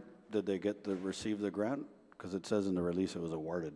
Yeah, should they receive the grant, we hope that, and most grants normally have a provision for administrative costs, that we can utilize portion of that federal dollars to pay for the local staff that's needed to run the program. I see. So there's nothing in their account that reflects that they received the awarded grant? Okay. That's correct. Okay, so you just want to see. Thank you. Anyone else like to comment on page 52, section D? Point of inquiry, Mr. Chair? Yes, Just ma'am. an inquiry. It was mentioned that the Office of the Governor was planning on utilizing the old legislature to house the Veterans Affairs Office. Have they brought that to your attention for OFB? That's just a point of, if they brought that to the No. attention of OFB? No, we didn't fund that. No, I know we didn't fund it, but did they bring it to their attention? Did they ask for money or anything like that was brought up at all regarding the building? Because they're really in a situation where at Assen, it's such a bad area to cater to their clients that come in there. It's just too tight. It was mentioned, so I was just wondering if they did come, none? A request was made, Senator, yes, to fund those positions. No, not the positions, Steve. It was the building, to be able to move them into the old legislature, the Veterans Affairs Office, to move them into the old legislature. To my knowledge, Senator, no. Okay, that's all. Thank you, Mr. Chair. All right, thank you. Anyone else? If not, Madam Speaker, you can. Citrus Masa, Mr. Chair. So this is the same exact budget that they got in FY24, it looks like, and very close to it. and the same as the governor's request as well. It's the exact same amount, ma'am. Yeah, and so, but on the earlier question, we had just in June 2024, well, maybe 2 months ago, passed Public Law 37102 that gives them an extra 1 million for Total employees, for 1.3. additional employees. So I would guess those employees are not covered by this amount. But we had mandated that they hire 6 additional veteran service representatives and 6 additional veteran cemetery workers. But from what the answer was, that we are not funding them in this appropriation because we're relying on carryover of that Public Law 37102 $1 million appropriation. But can we confirm whether they have hired anybody or whether there is actual, like, is that going to carry them through the entire FY25? Because we mandated that they hire, are they able to put them on permanently, or they're going to be just for 1 year or until the 1 million runs out? How is that going to work if we're not funding them in here? You're correct, Senator. It is a thought and theory at this point that since that $1 million that we appropriated was not part of the Budget Act, it doesn't really expire. So we would use, I would assume that the intent of those funds as appropriated are to be used until exhausted. So it carries over into FY25. But did they hire the 6 additional veteran service? My understanding is if they did not hire the people, they are in the process of hiring them. Yes. Okay, so they have not hired. If they don't complete their hiring by the end of the fiscal year, you're saying they're still going to be able to avail of that 1 million because, who is it?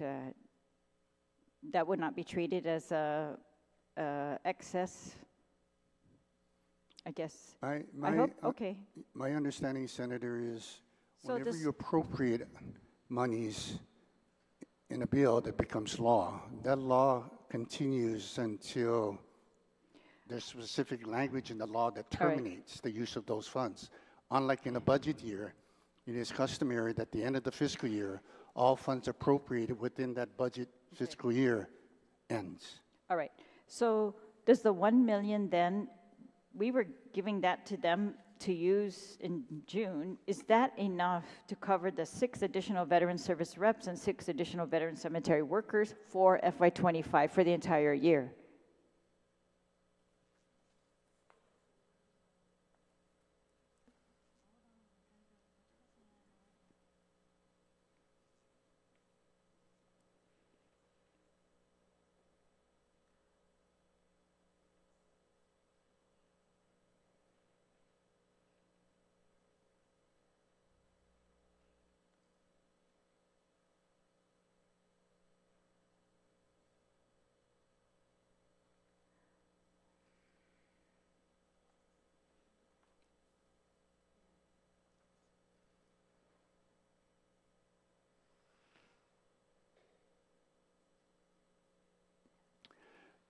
The positions right now, Senator, that are being filled with these individuals, they're all hired under LTA. So until such time they're actually classified and permanized, we can consider these positions going forward. But at this point, they did indicate it in their budget that we did fund it up to the level of what they're requesting to fill the warm bodies.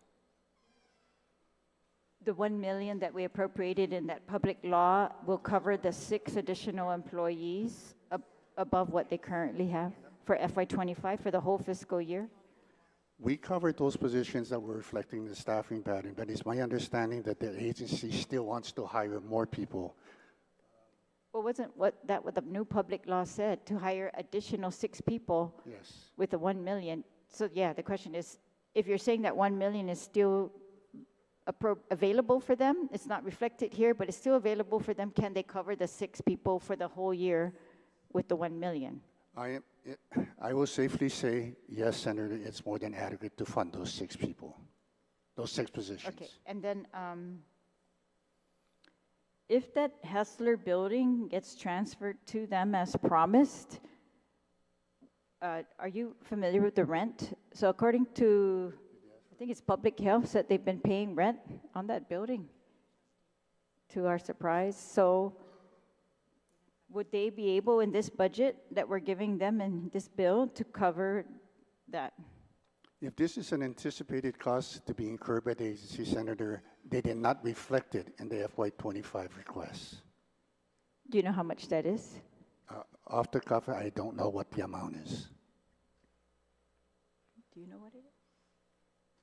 So it's not covered in this budget? It's not reflected in their budget digest Okay. as a detail expense, Yeah, so I know they're very no. concerned. That was several years ago that they were promised that. We're still waiting for the Manila building to put public health back in. Those costs were not anticipated either. All right.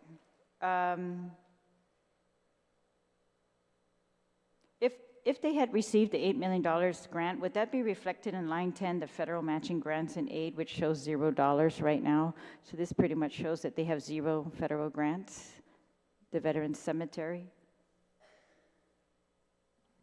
The only federal grants that are reflected in the budget, Senator, are those grants that require local match, hard cash. If it's a 100% federally funded program, it would be reflected in the department's federal program inventory, which is not part of this budget. Okay, all right. But you can't confirm whether they received that grant money. It sounds like not, that they have not? At this point, I don't know, but we can probably inquire and see what the status is, where they're at. Si Diyos Masi. Thank you. Does anyone else like to speak to this? I think, no. Senator Guåhan. Thank you very much, Mr. Speaker, and thank you, panel as well. You know, I want to elaborate also on what the previous speaker and also Senator Tello had inquired about, because I think it was a couple months ago that Director San Agustin appeared and testified on a bill sponsored by both Senator Tello and Senator Joanne Brown. And at that time, he had informed us that they will be moving to Hessler.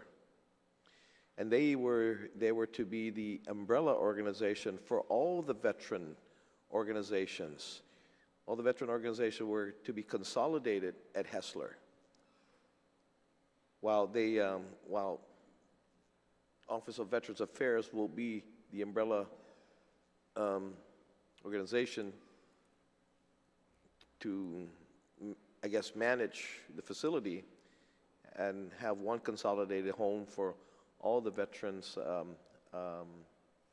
organizations here in Guam.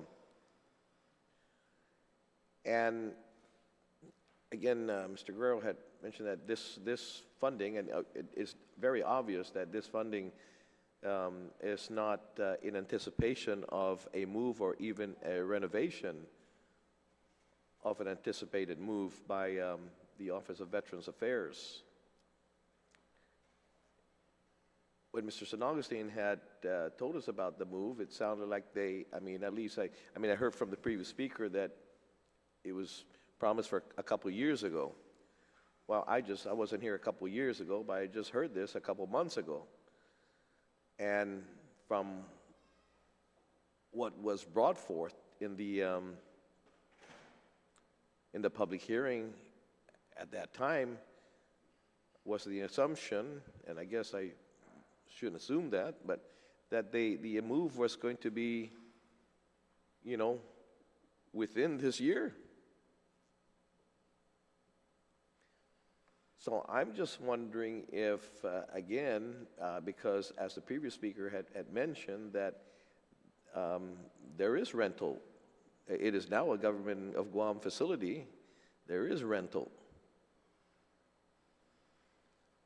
I mean, I know when we were there at Hessler, I knew that the building was being rented by the legislature, but we had to pay for parking because that wasn't part of the property.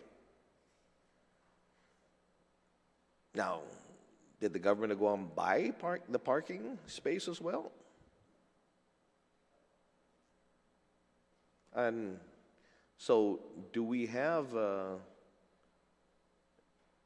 even an idea of what the cost may be to move in and renovate, and if there's if rental, if they're going to have to rent, and because if they're going to have to rent, it's going to be Department of Veterans Affairs that will have to absorb that cost as the umbrella organization, and I don't think the other organizations will have the money to also dish out help offset the pay.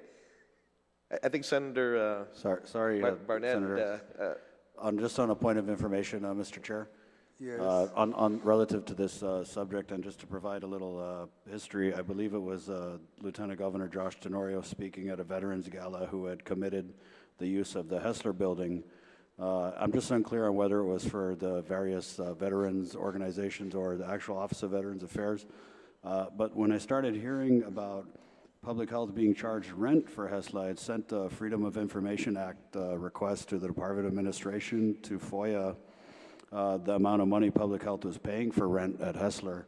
And the documents I got back appear to indicate they're paying $593,472 for rent and utilities, and this is a 1 year span. So I just wanted to put that on the record. I'm not sure if they were going to charge the Purple Heart organization and all the veterans groups $500,000 a year for rent, but that's the only indication of the cost I believe that the body has based on this FOIA request, which I can make available to OFB or any of the colleagues who would want it. But that was public health's cost, right? Correct. So Okay. That's just, I guess, the amount public health's paying, and I'm not sure if a different rate would be negotiated for the veterans groups or if they're going to somehow have to come up with $500,000 to be at Hessler. Well, as of today, we have not got any requests, and my understanding, they haven't moved there yet. So whatever is in the air and in the news, it's not happening yet. What they asked for is exactly what we budgeted for, and we covered whatever other Sure, expenses. no, and Mr. Chair, and I just want to clarify that because, again, from what I heard, and it's like the move was going to be pretty quick, but then again, you know, where's public health going to be housed at? So those are the questions, and you know, I don't want it to come back that the legislature didn't fund this thing, and it was the legislature that prevented them from moving into the facility because we didn't fund it. But if the request wasn't made, and Senator Barnett just clarified that, you know, at least the cost of an annual, at least for public health, the annual cost is about $500,000 a year. And even if you negotiate that, it probably won't be too far, even if you negotiate it down, too far south of $500,000, and you know, that would be another you know, another big piece for, I mean, that we're going to have to include for the Office of Veterans Affairs, and that's not inclusive. That's an annual rent. It's not inclusive of renovations and things of that nature. So again, and looking at this, I know, and Steve had clarified that. You know, of course, this 1.2 million is definitely not a budget that anticipates a move and or renovation of the Veterans Affairs relocating to Hessler. So I just want to make that clear and get on the record that again, it wasn't requested, but if the move is going to happen maybe later this year, we anticipate them coming back and requesting. Mr. Chair? Yeah, they might be requesting, but right now, even public this health point, hasn't, yeah. public health hasn't even moved out Sure, yet, so. sure. Nobody's moving anywhere yet, and then until that happens, then we'll work that. Okay. So I mean, again, maybe all the veterans groups get together and inquire about this. Yes. And We're still waiting for info, when they're gonna move, what's gonna happen, what they're gonna do. And once we get that, then we'll pass it on to all my colleagues. thank you, Mr. Chairman. All Thank right? you. Thank you. Okay. Anyone else would like to speak on page 52, letter D, subsection D, or section D, number 1, Guam Veterans Affairs? There being none, that page is closed. We are now on page 53, letter E, Bureau of Budget and Management Research. Anyone have any questions on that section? Senator Blas.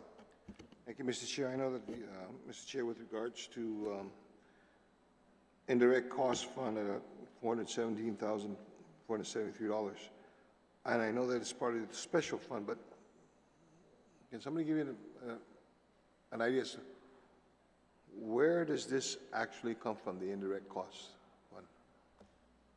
All right, stand by.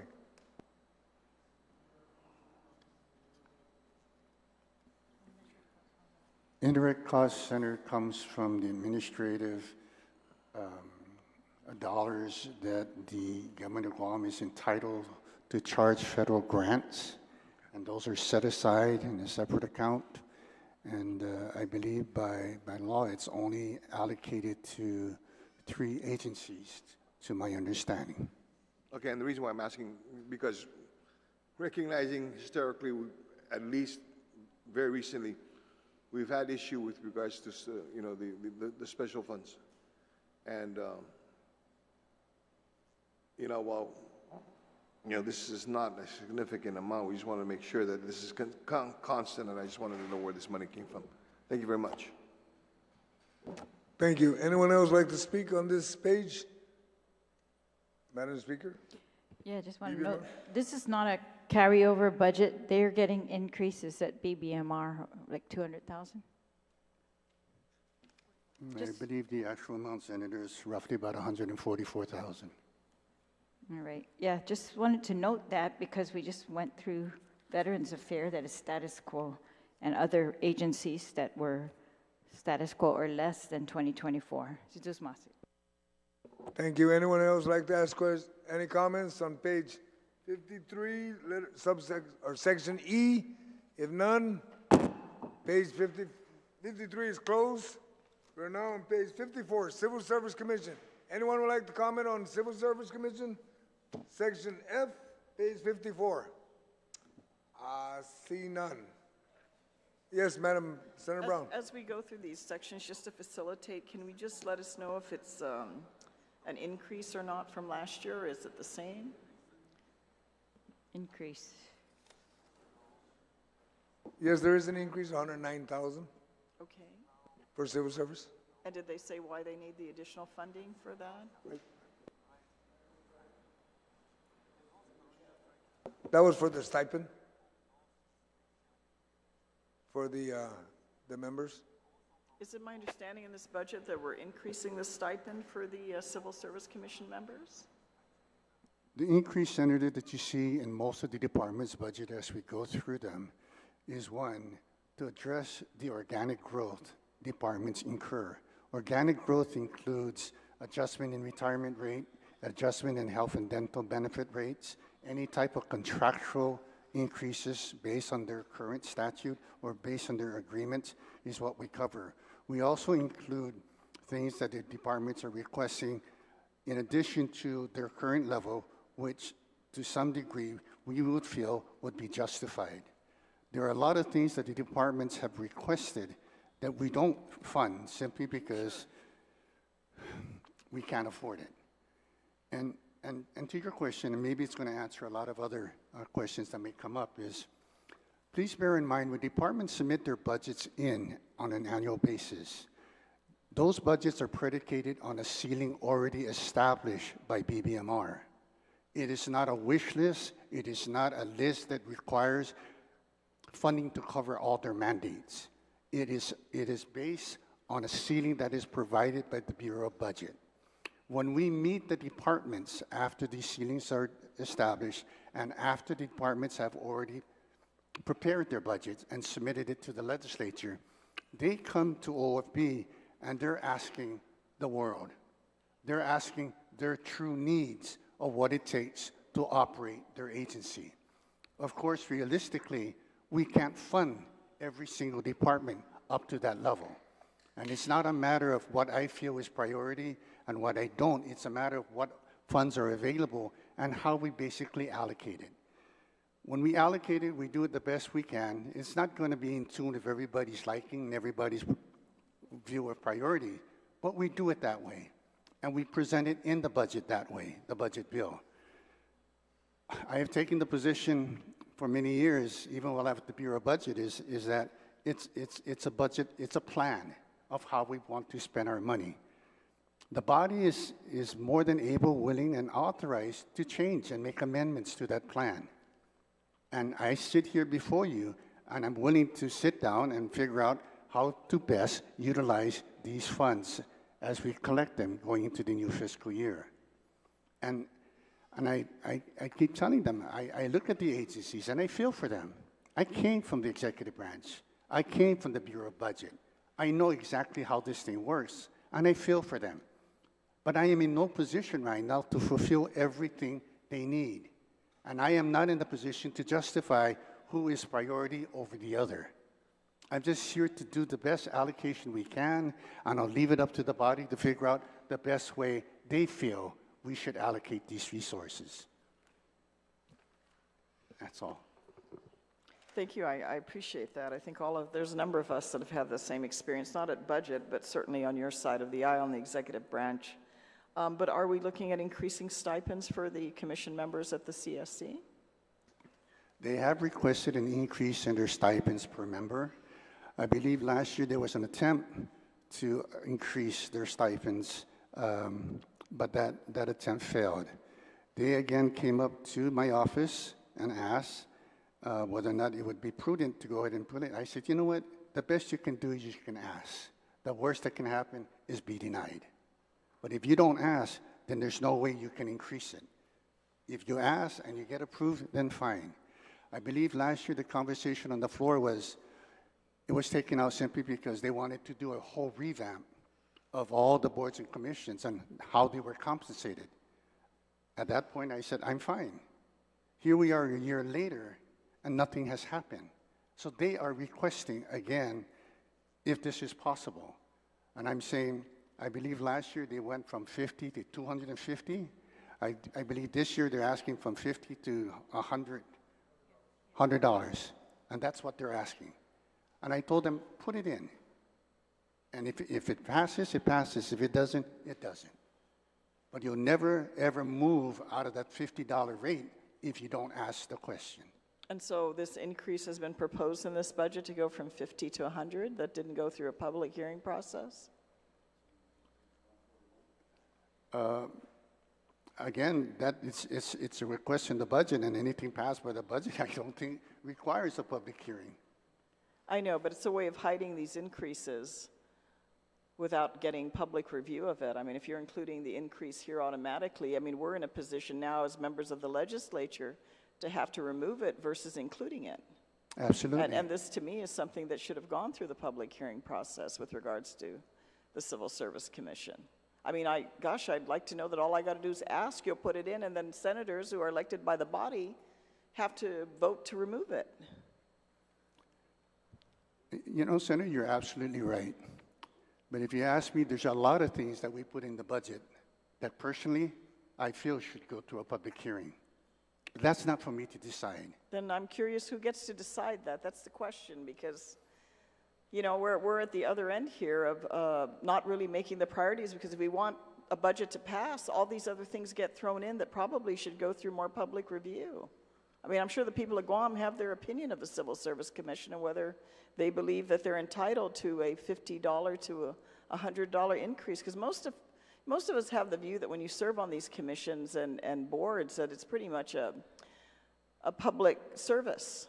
And some don't even keep their stipend. Some donate it back to the organization or the education or whatever the case may be of the boards that they sit on. But that, to me, is something that should have gone through the process rather than it gets included in the budget and then we're having to vote and get 8 votes to remove it. That, to me, is just pretty much an unfair position, a disadvantage we're being put in. We're almost like children to this process. And I think it should be totally opposite. So I'm just noting that because I just don't think that's the proper process. We should be going through and we're addressing stipends. Otherwise, hey, if all I got to do is ask my favorite senator, why should I run for office? I'll just go knock on that door and get what I want. And I don't even have to sit here. So I'm just bringing that up as a concern because I am concerned that this is the process we're going through with regards to this increase. Thank you very much, Mr. Chairman. Thank you. Anyone else like to speak on the Senator Tyree? Thank you, Mr. Chair. You know, I want to be consistent. I remember when there was an opportunity to increase, in fact, it was an amendment made to increase the parole board during one of our budget sessions. And I objected to it. I thought that any kind of stipend being increased should go through a public hearing. So, you know, this is not the amendment that's going to increase the stipends. That's further down in the legislation, if I'm not mistaken. But, you know, I agree with the retiring speaker that, you know, this should go through a process as to why we are increasing the stipends. We should be given a little bit more information, not just for us, but for the public as well, to find out this is increased while other stipends are not increased. We're going to start opening floodgates here in the budget. Is this how we're going to move stipends forward? In the budget so that nobody can speak on it? At least the public, I mean, to allow the public to speak on it. That's what we have next door is a public hearing room for the people to come and voice their concerns and for the agency themselves to justify this increase. The agency is not here to justify their increase. Now, I understand how OFB has been, you know, what they've been doing, trying to balance the budget and making sure that everything is accommodating, but it begs to ask that question, why are you favoring, you know, Civil Service Commission? Why did you put that in there in the first place? Because it came and asked? That shouldn't be a reason, you know. And I want to be consistent because I objected when we tried to increase stipends before in the budget bill. But again, and for you to, you know, I know that they've been trying to push this stipends through because they've sent letters to not only myself, but Senator San Agustin as well, asking for this increase. Just recently, I have the emails here, recently, and I'm sure Senator San Agustin has the same emails, asking for us to increase the stipends, and I thought it was going to be done in a format for the public to be able to, and for them to come forward and explain their position. If I'm not mistaken, they asked for it to be increased through the process of a bill. So I don't know why we disregarded that and just, you know, moved to the front of the line when it comes to funding. We have issues funding, you know, DISIT, we have issues funding our hospital. So Mr. Chair, it's somewhere in here in the budget bill where it increases it. If I'm not mistaken, is it in the miscellaneous provisions or is it? It's on page 140. Okay, so until we get to that position, I think that this body should be consistent. For those who were here during the last time a stipend tried to get increased during a budget hearing and it failed, I think everyone should be consistent, or we're showing some kind of favoritism if we're not. So I thank you, Mr. Chair, for the opportunity. Thank you. Anyone else like to speak on page 54, subsection F? There being no other hands, that's now closed. We now proceed to page 55, Department of Administration. Section G, subsection 1, 2, and 3. Anyone would like to speak on the Department of Administration? I see no, Senator Brown. Again, just to help facilitate, Mr. Chair, if you can just let us know, is it an increase, decrease? Where are we with regards to Department of Administration?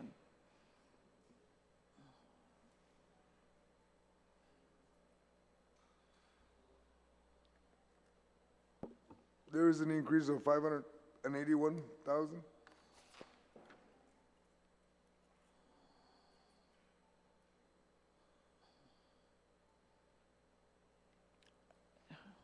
It's 581,000. And what is the justification?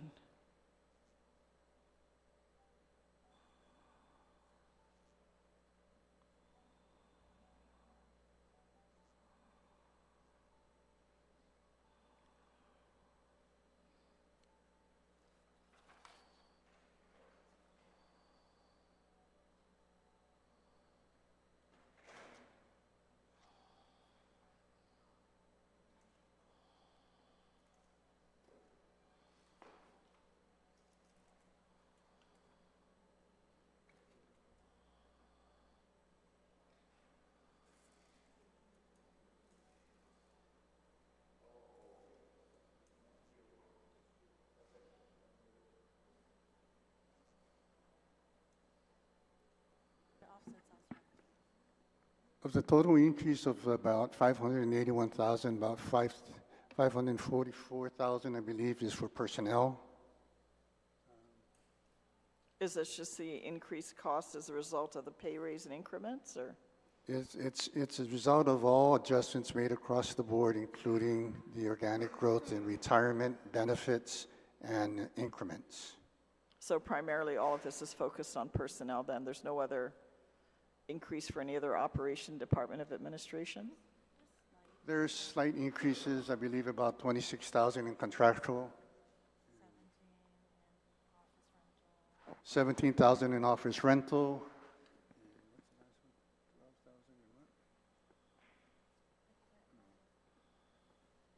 and roughly about 3,000 in supplies. Thank you. I appreciate the information. Thank you, Mr. Chairman. Thank you. Senator Tideway? Thank you, Mr. Chair.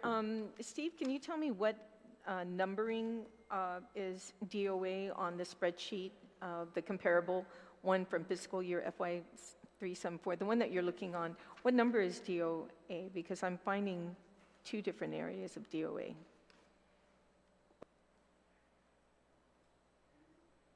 If you're referring to the spreadsheet that we passed out, it's on line 28. No, I'm looking at more like 742 is like, okay, 762? Is that where it begins? And it's just a small section, 762 down to 769? It's the one that I was with Joe earlier. Is that where I can find the increase?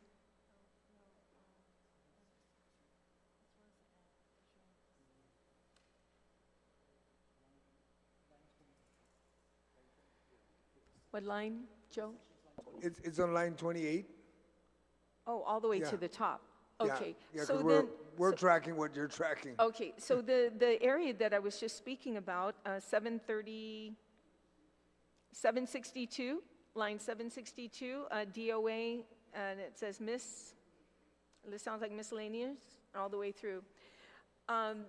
Steve, has DOA given you any inkling about the increase of health insurance premiums for the government of Guam? I know it's going to be in individual agencies, you know. I think, Senator Tideway, when Yeah. you're identifying line 762, Yeah. that's in the miscellaneous. It talks about retirement, insurance, and all the other stuff.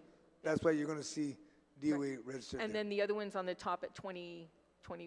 Okay, I understand that. All right. But so I'm just trying to find that area when it comes to, I guess it's split up, right, Steve? Because when you say organic growth, and every time we're talking about where this money is coming from, does that incorporate any increase in the health insurance premiums? And did DOE say that there was going to be an increase in health insurance premiums? When I reference organic growth, Senator, it only applies to the department's operation. Okay. Anything else, any other special appropriations that are not part of the operation, does not include organic growth. So it doesn't include the health insurance, the, Health insurance, Senator, is something that is unpredictable every year. Right. It just depends what the rate and negotiation ends up to be. There's really no organic growth you can monitor there. Okay. It just depends how things end up in the end after negotiations are done. and that's my concern too. I've seen in the past where we've passed a budget and then realized that we have to compensate, like certain agency. I remember GCC needed a little bit more money because they had to cover their health insurance premiums. Other agencies that have to come back to this body because the cost of health insurance has gone up. And of course, it's unfortunate we can't do these negotiations like in June, so it prepares us for the budget. So it's like after the budget. But did DOA at all give you any kind of inkling that those costs will go up for health insurance? That discussion, Senator, is actually is discussed during the health negotiations meetings, which I'm not privy to.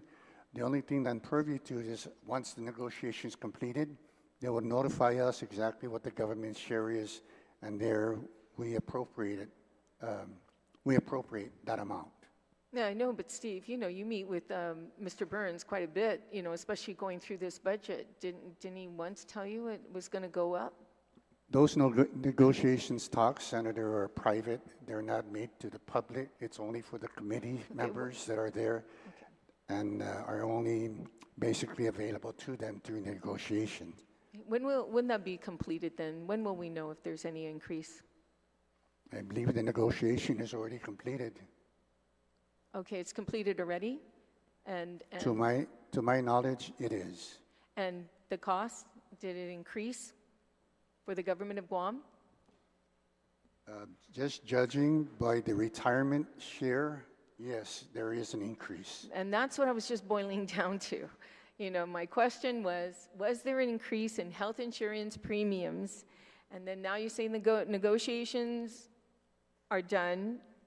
There has been an increase based only upon the retirement section of it, right? And do you know how much that is, that increase?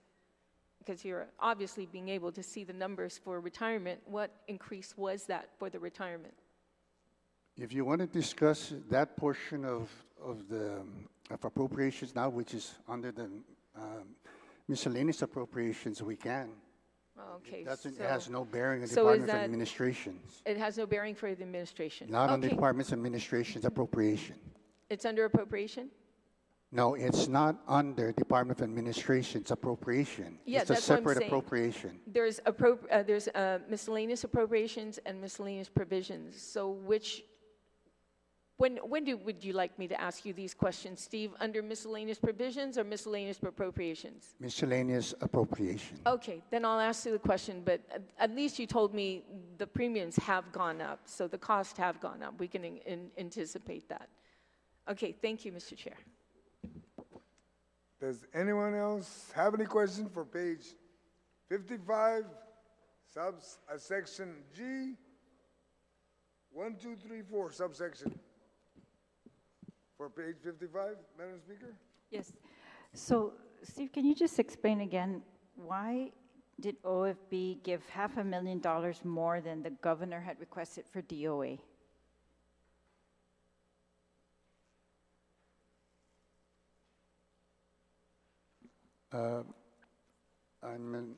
The level that we gave, Senator, is exactly the governor's level. It's the same? But this is on your chart. Line 135, total DOA says it's $530,000, different variance, right? The amount, Senator, is the same. What we did is we increased other portions of Department's Administration's costs. For example, like the audit, there's an increase in the audit costs for the Government of Guam audit. Every year we award, Right, so you did give $530,000 more than the governor requested for DOA's total. Yes, to address those increases. Right, which ones? The audit? The Government of Guam audit,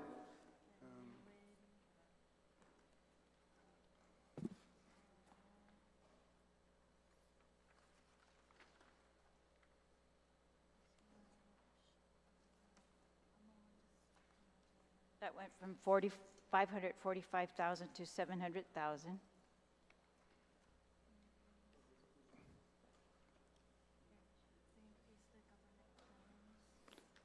Okay, these are the areas that we put increases in over the governance, which was one, the DOA basic financial audit. The other one's the government's claim fund.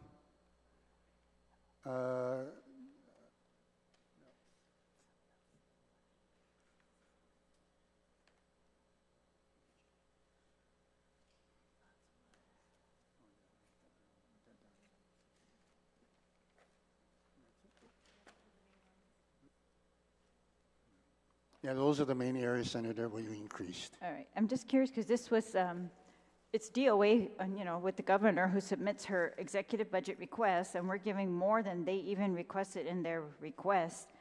But they have told you that the expenses for the audit are now going to be about 700,000? That's what they've said since they introduced their budget bill? Yes, Senator, we just got that information recently. All right. Did they tell you why the claims fund is increasing? I'm glad to see it. I can't imagine that we can cover claims of only 45,000. But is this for claims already adjudicated or potential? I believe the amount that was appropriate in FY24 was 75,000. I think right now, based on their expenditure rate, they're requesting 100,000. Okay.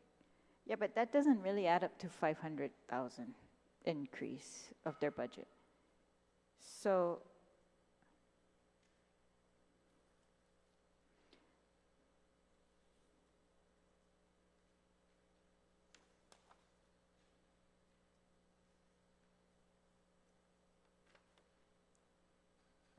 Do you have anything else, Madam Speaker?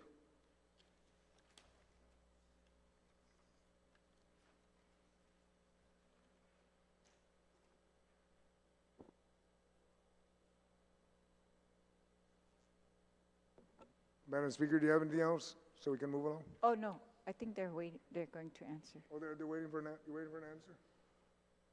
OFB, do you have an answer for? What's his answer?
Yes, Senator, the majority, like I mentioned earlier, the majority of that is the increase in personnel and, of course, the audit. And the last, I believe the one I see is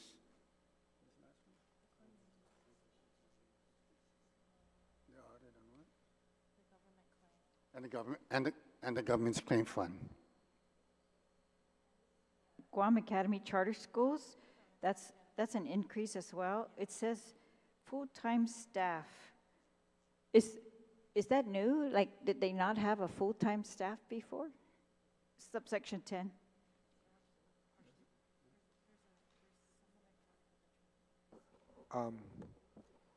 Let's be mindful, okay, we're moving from page 53 now, we're going into, or 55, we're moving into the chapter. So after you're done, I'm gonna give everybody a shot to just, one time, sweep everything.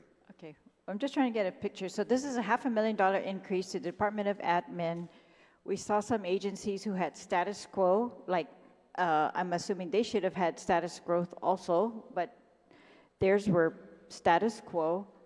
And then we saw, agencies that are looking for about that amount, right? Like behavioral health. So just curious, yeah, I just want to be able to account, like, for this increased DOA. So DOA seems to have got what they asked for from you even after they submitted the budget for the overall government of Guam.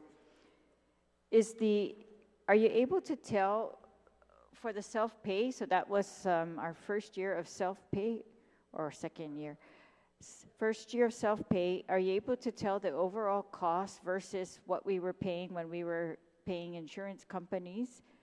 Like, can you tell us whether that paid off or not? Yeah, I did request, I had my conversation with Mr. Burns to try to get information, but that information has not been availed to me.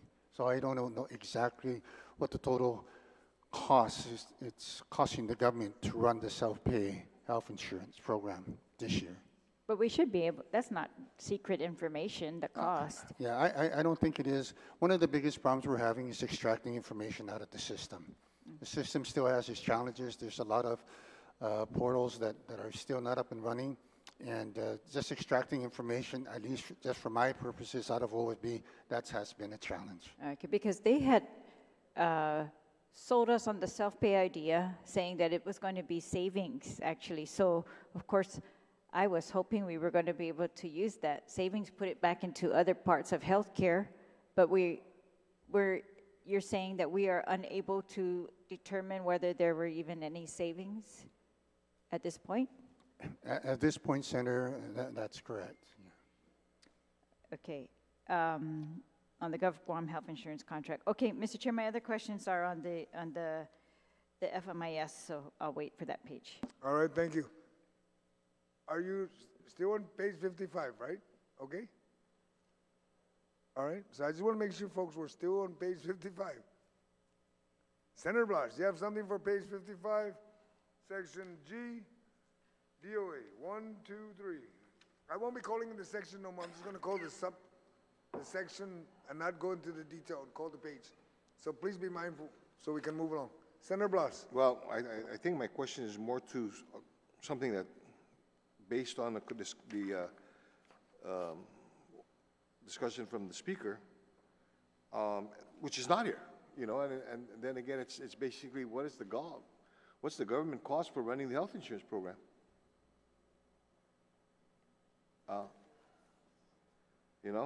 And so, as I'm looking through this here, I think that the question and the concern is legit, and I understand, Mr. Guerrero, and this does not go towards any fault of OFB. This is something from the Department of Administration.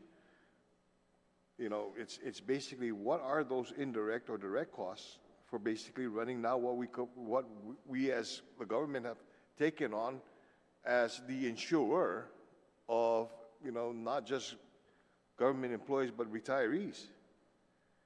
And how are we going to be able to address this? That is obviously, clearly a department function. That should be funded somehow, and I'm just wondering, if we wait until the miscellaneous sections and everything, and then we say we're going to have to fund it, that would cause an imbalance, because then where are we going to get the funding for that if we're not going to be able to address it?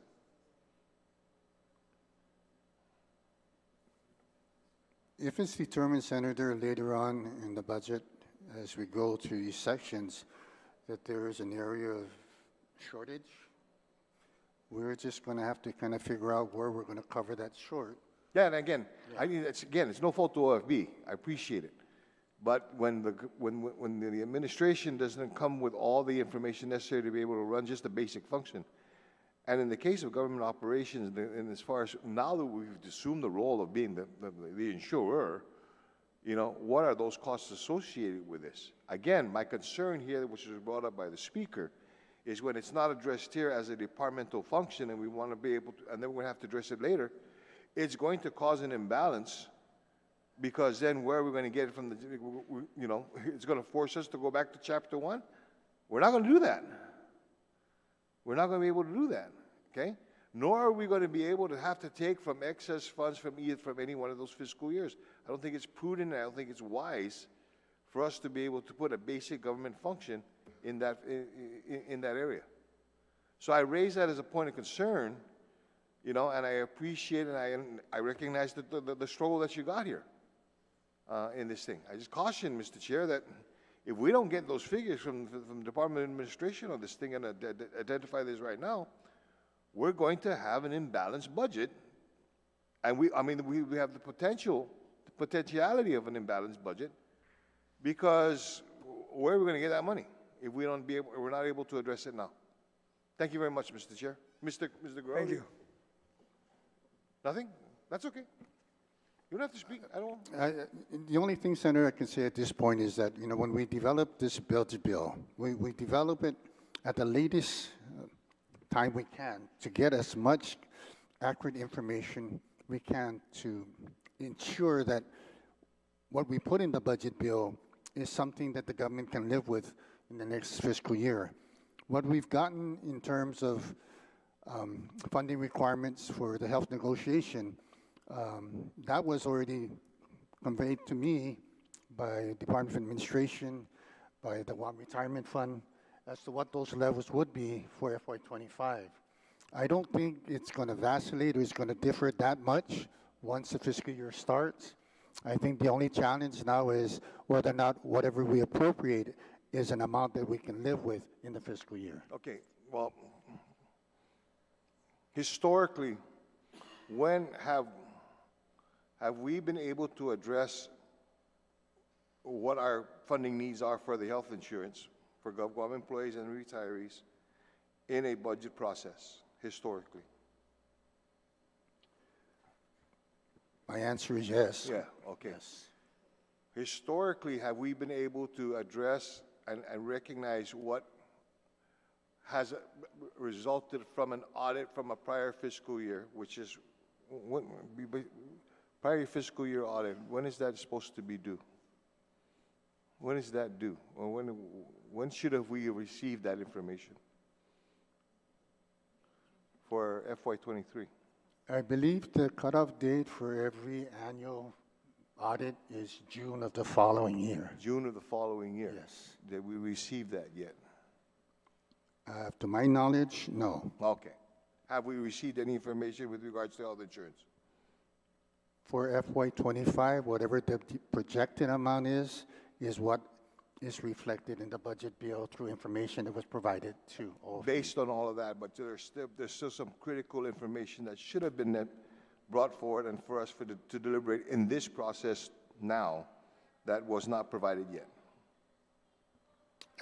Yeah. You're okay. right. Again, yes. I need to point this out, Mr. Guerrero, because again, I appreciate the efforts of you and your office to be able to do this, recognizing the fact that you're working with information that historically you're able to be able to provide it prior to these discussions, and now we're trying to figure it out and with a crystal ball, because the administration has failed to be able to do what it's mandated to do. I just need to point that out so that you don't take the blame for this. Okay? So thank you very much, Mr. Chair. Thank you. Senator Guåhan, I think you had your hand up. Okay, go for it, Senator Guåhan.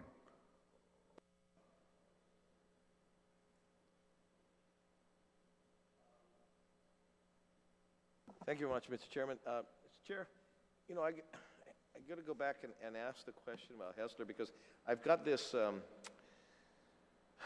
this invoice from Department of Administration about Hessler.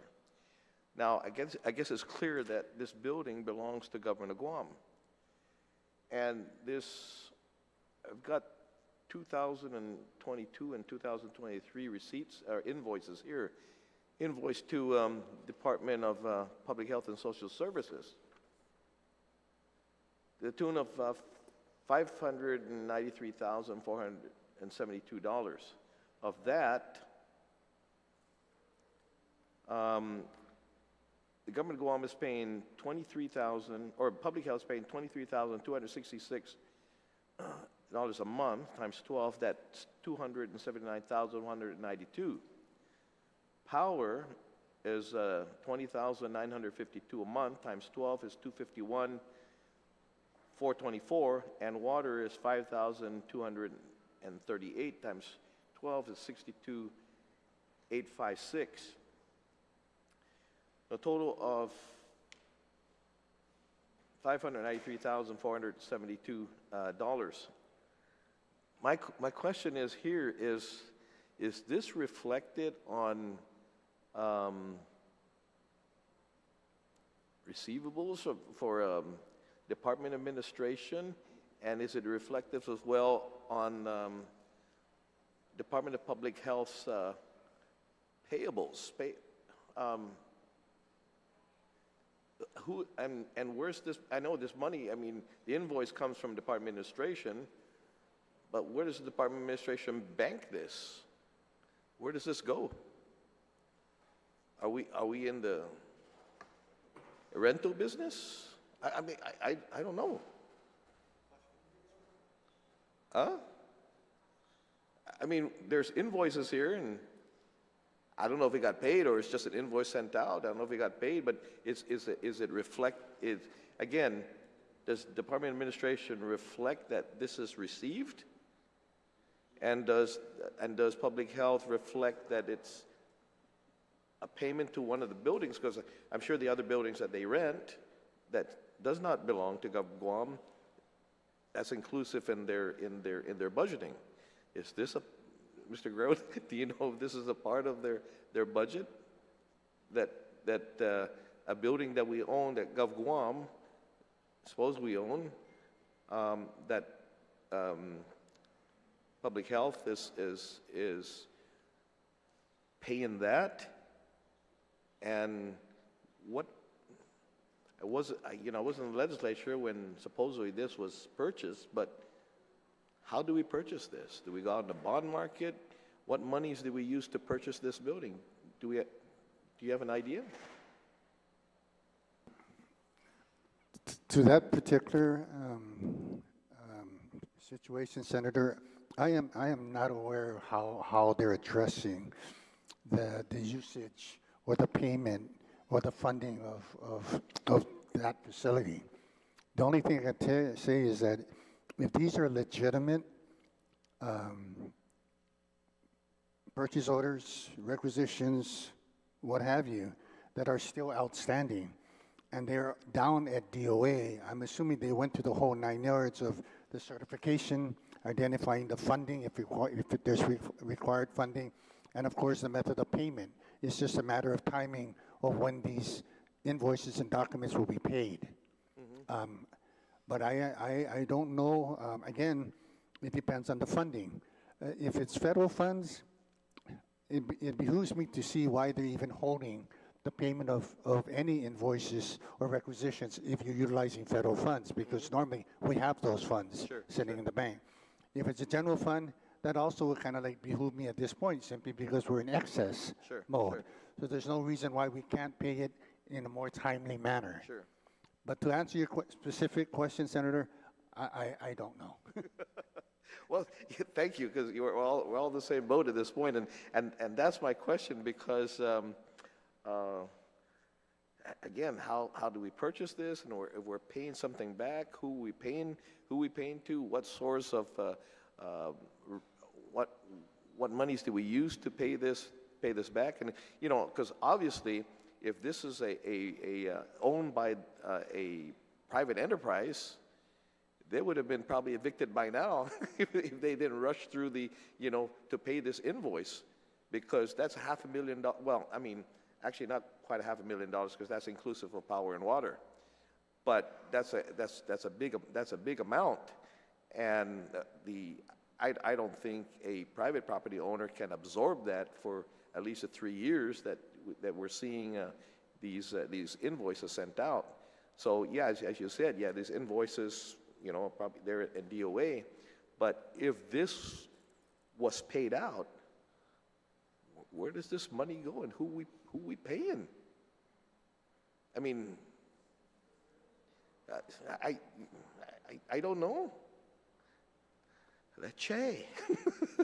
You know, I'm like, okay. And I'm like, wow, we got a lot of money. And, you know, if they have a secret source, can they give us some? Maybe give us a little raise? You know, because, and then we don't have to pay it back. I don't know. I mean, I'm baffled by that, but I had to bring it up because this invoice came from DOA, but it also is reflective of Public Health and Social Services, if this was included in their needs, and maybe it's not, but I'm baffled by this, that we have such an invoice, and how are we paying this, and if it's going to be paid, how are we going to pay it, who are we paying, and what are we paying? I'm lost for answers, and it seems like everybody else is. But thank you, Mr. Chairman. Thank you, Senator Luan. Does anyone have any questions for page 55? If not, we will recess until 2 o'clock and begin with page 56. So page 55 is closed.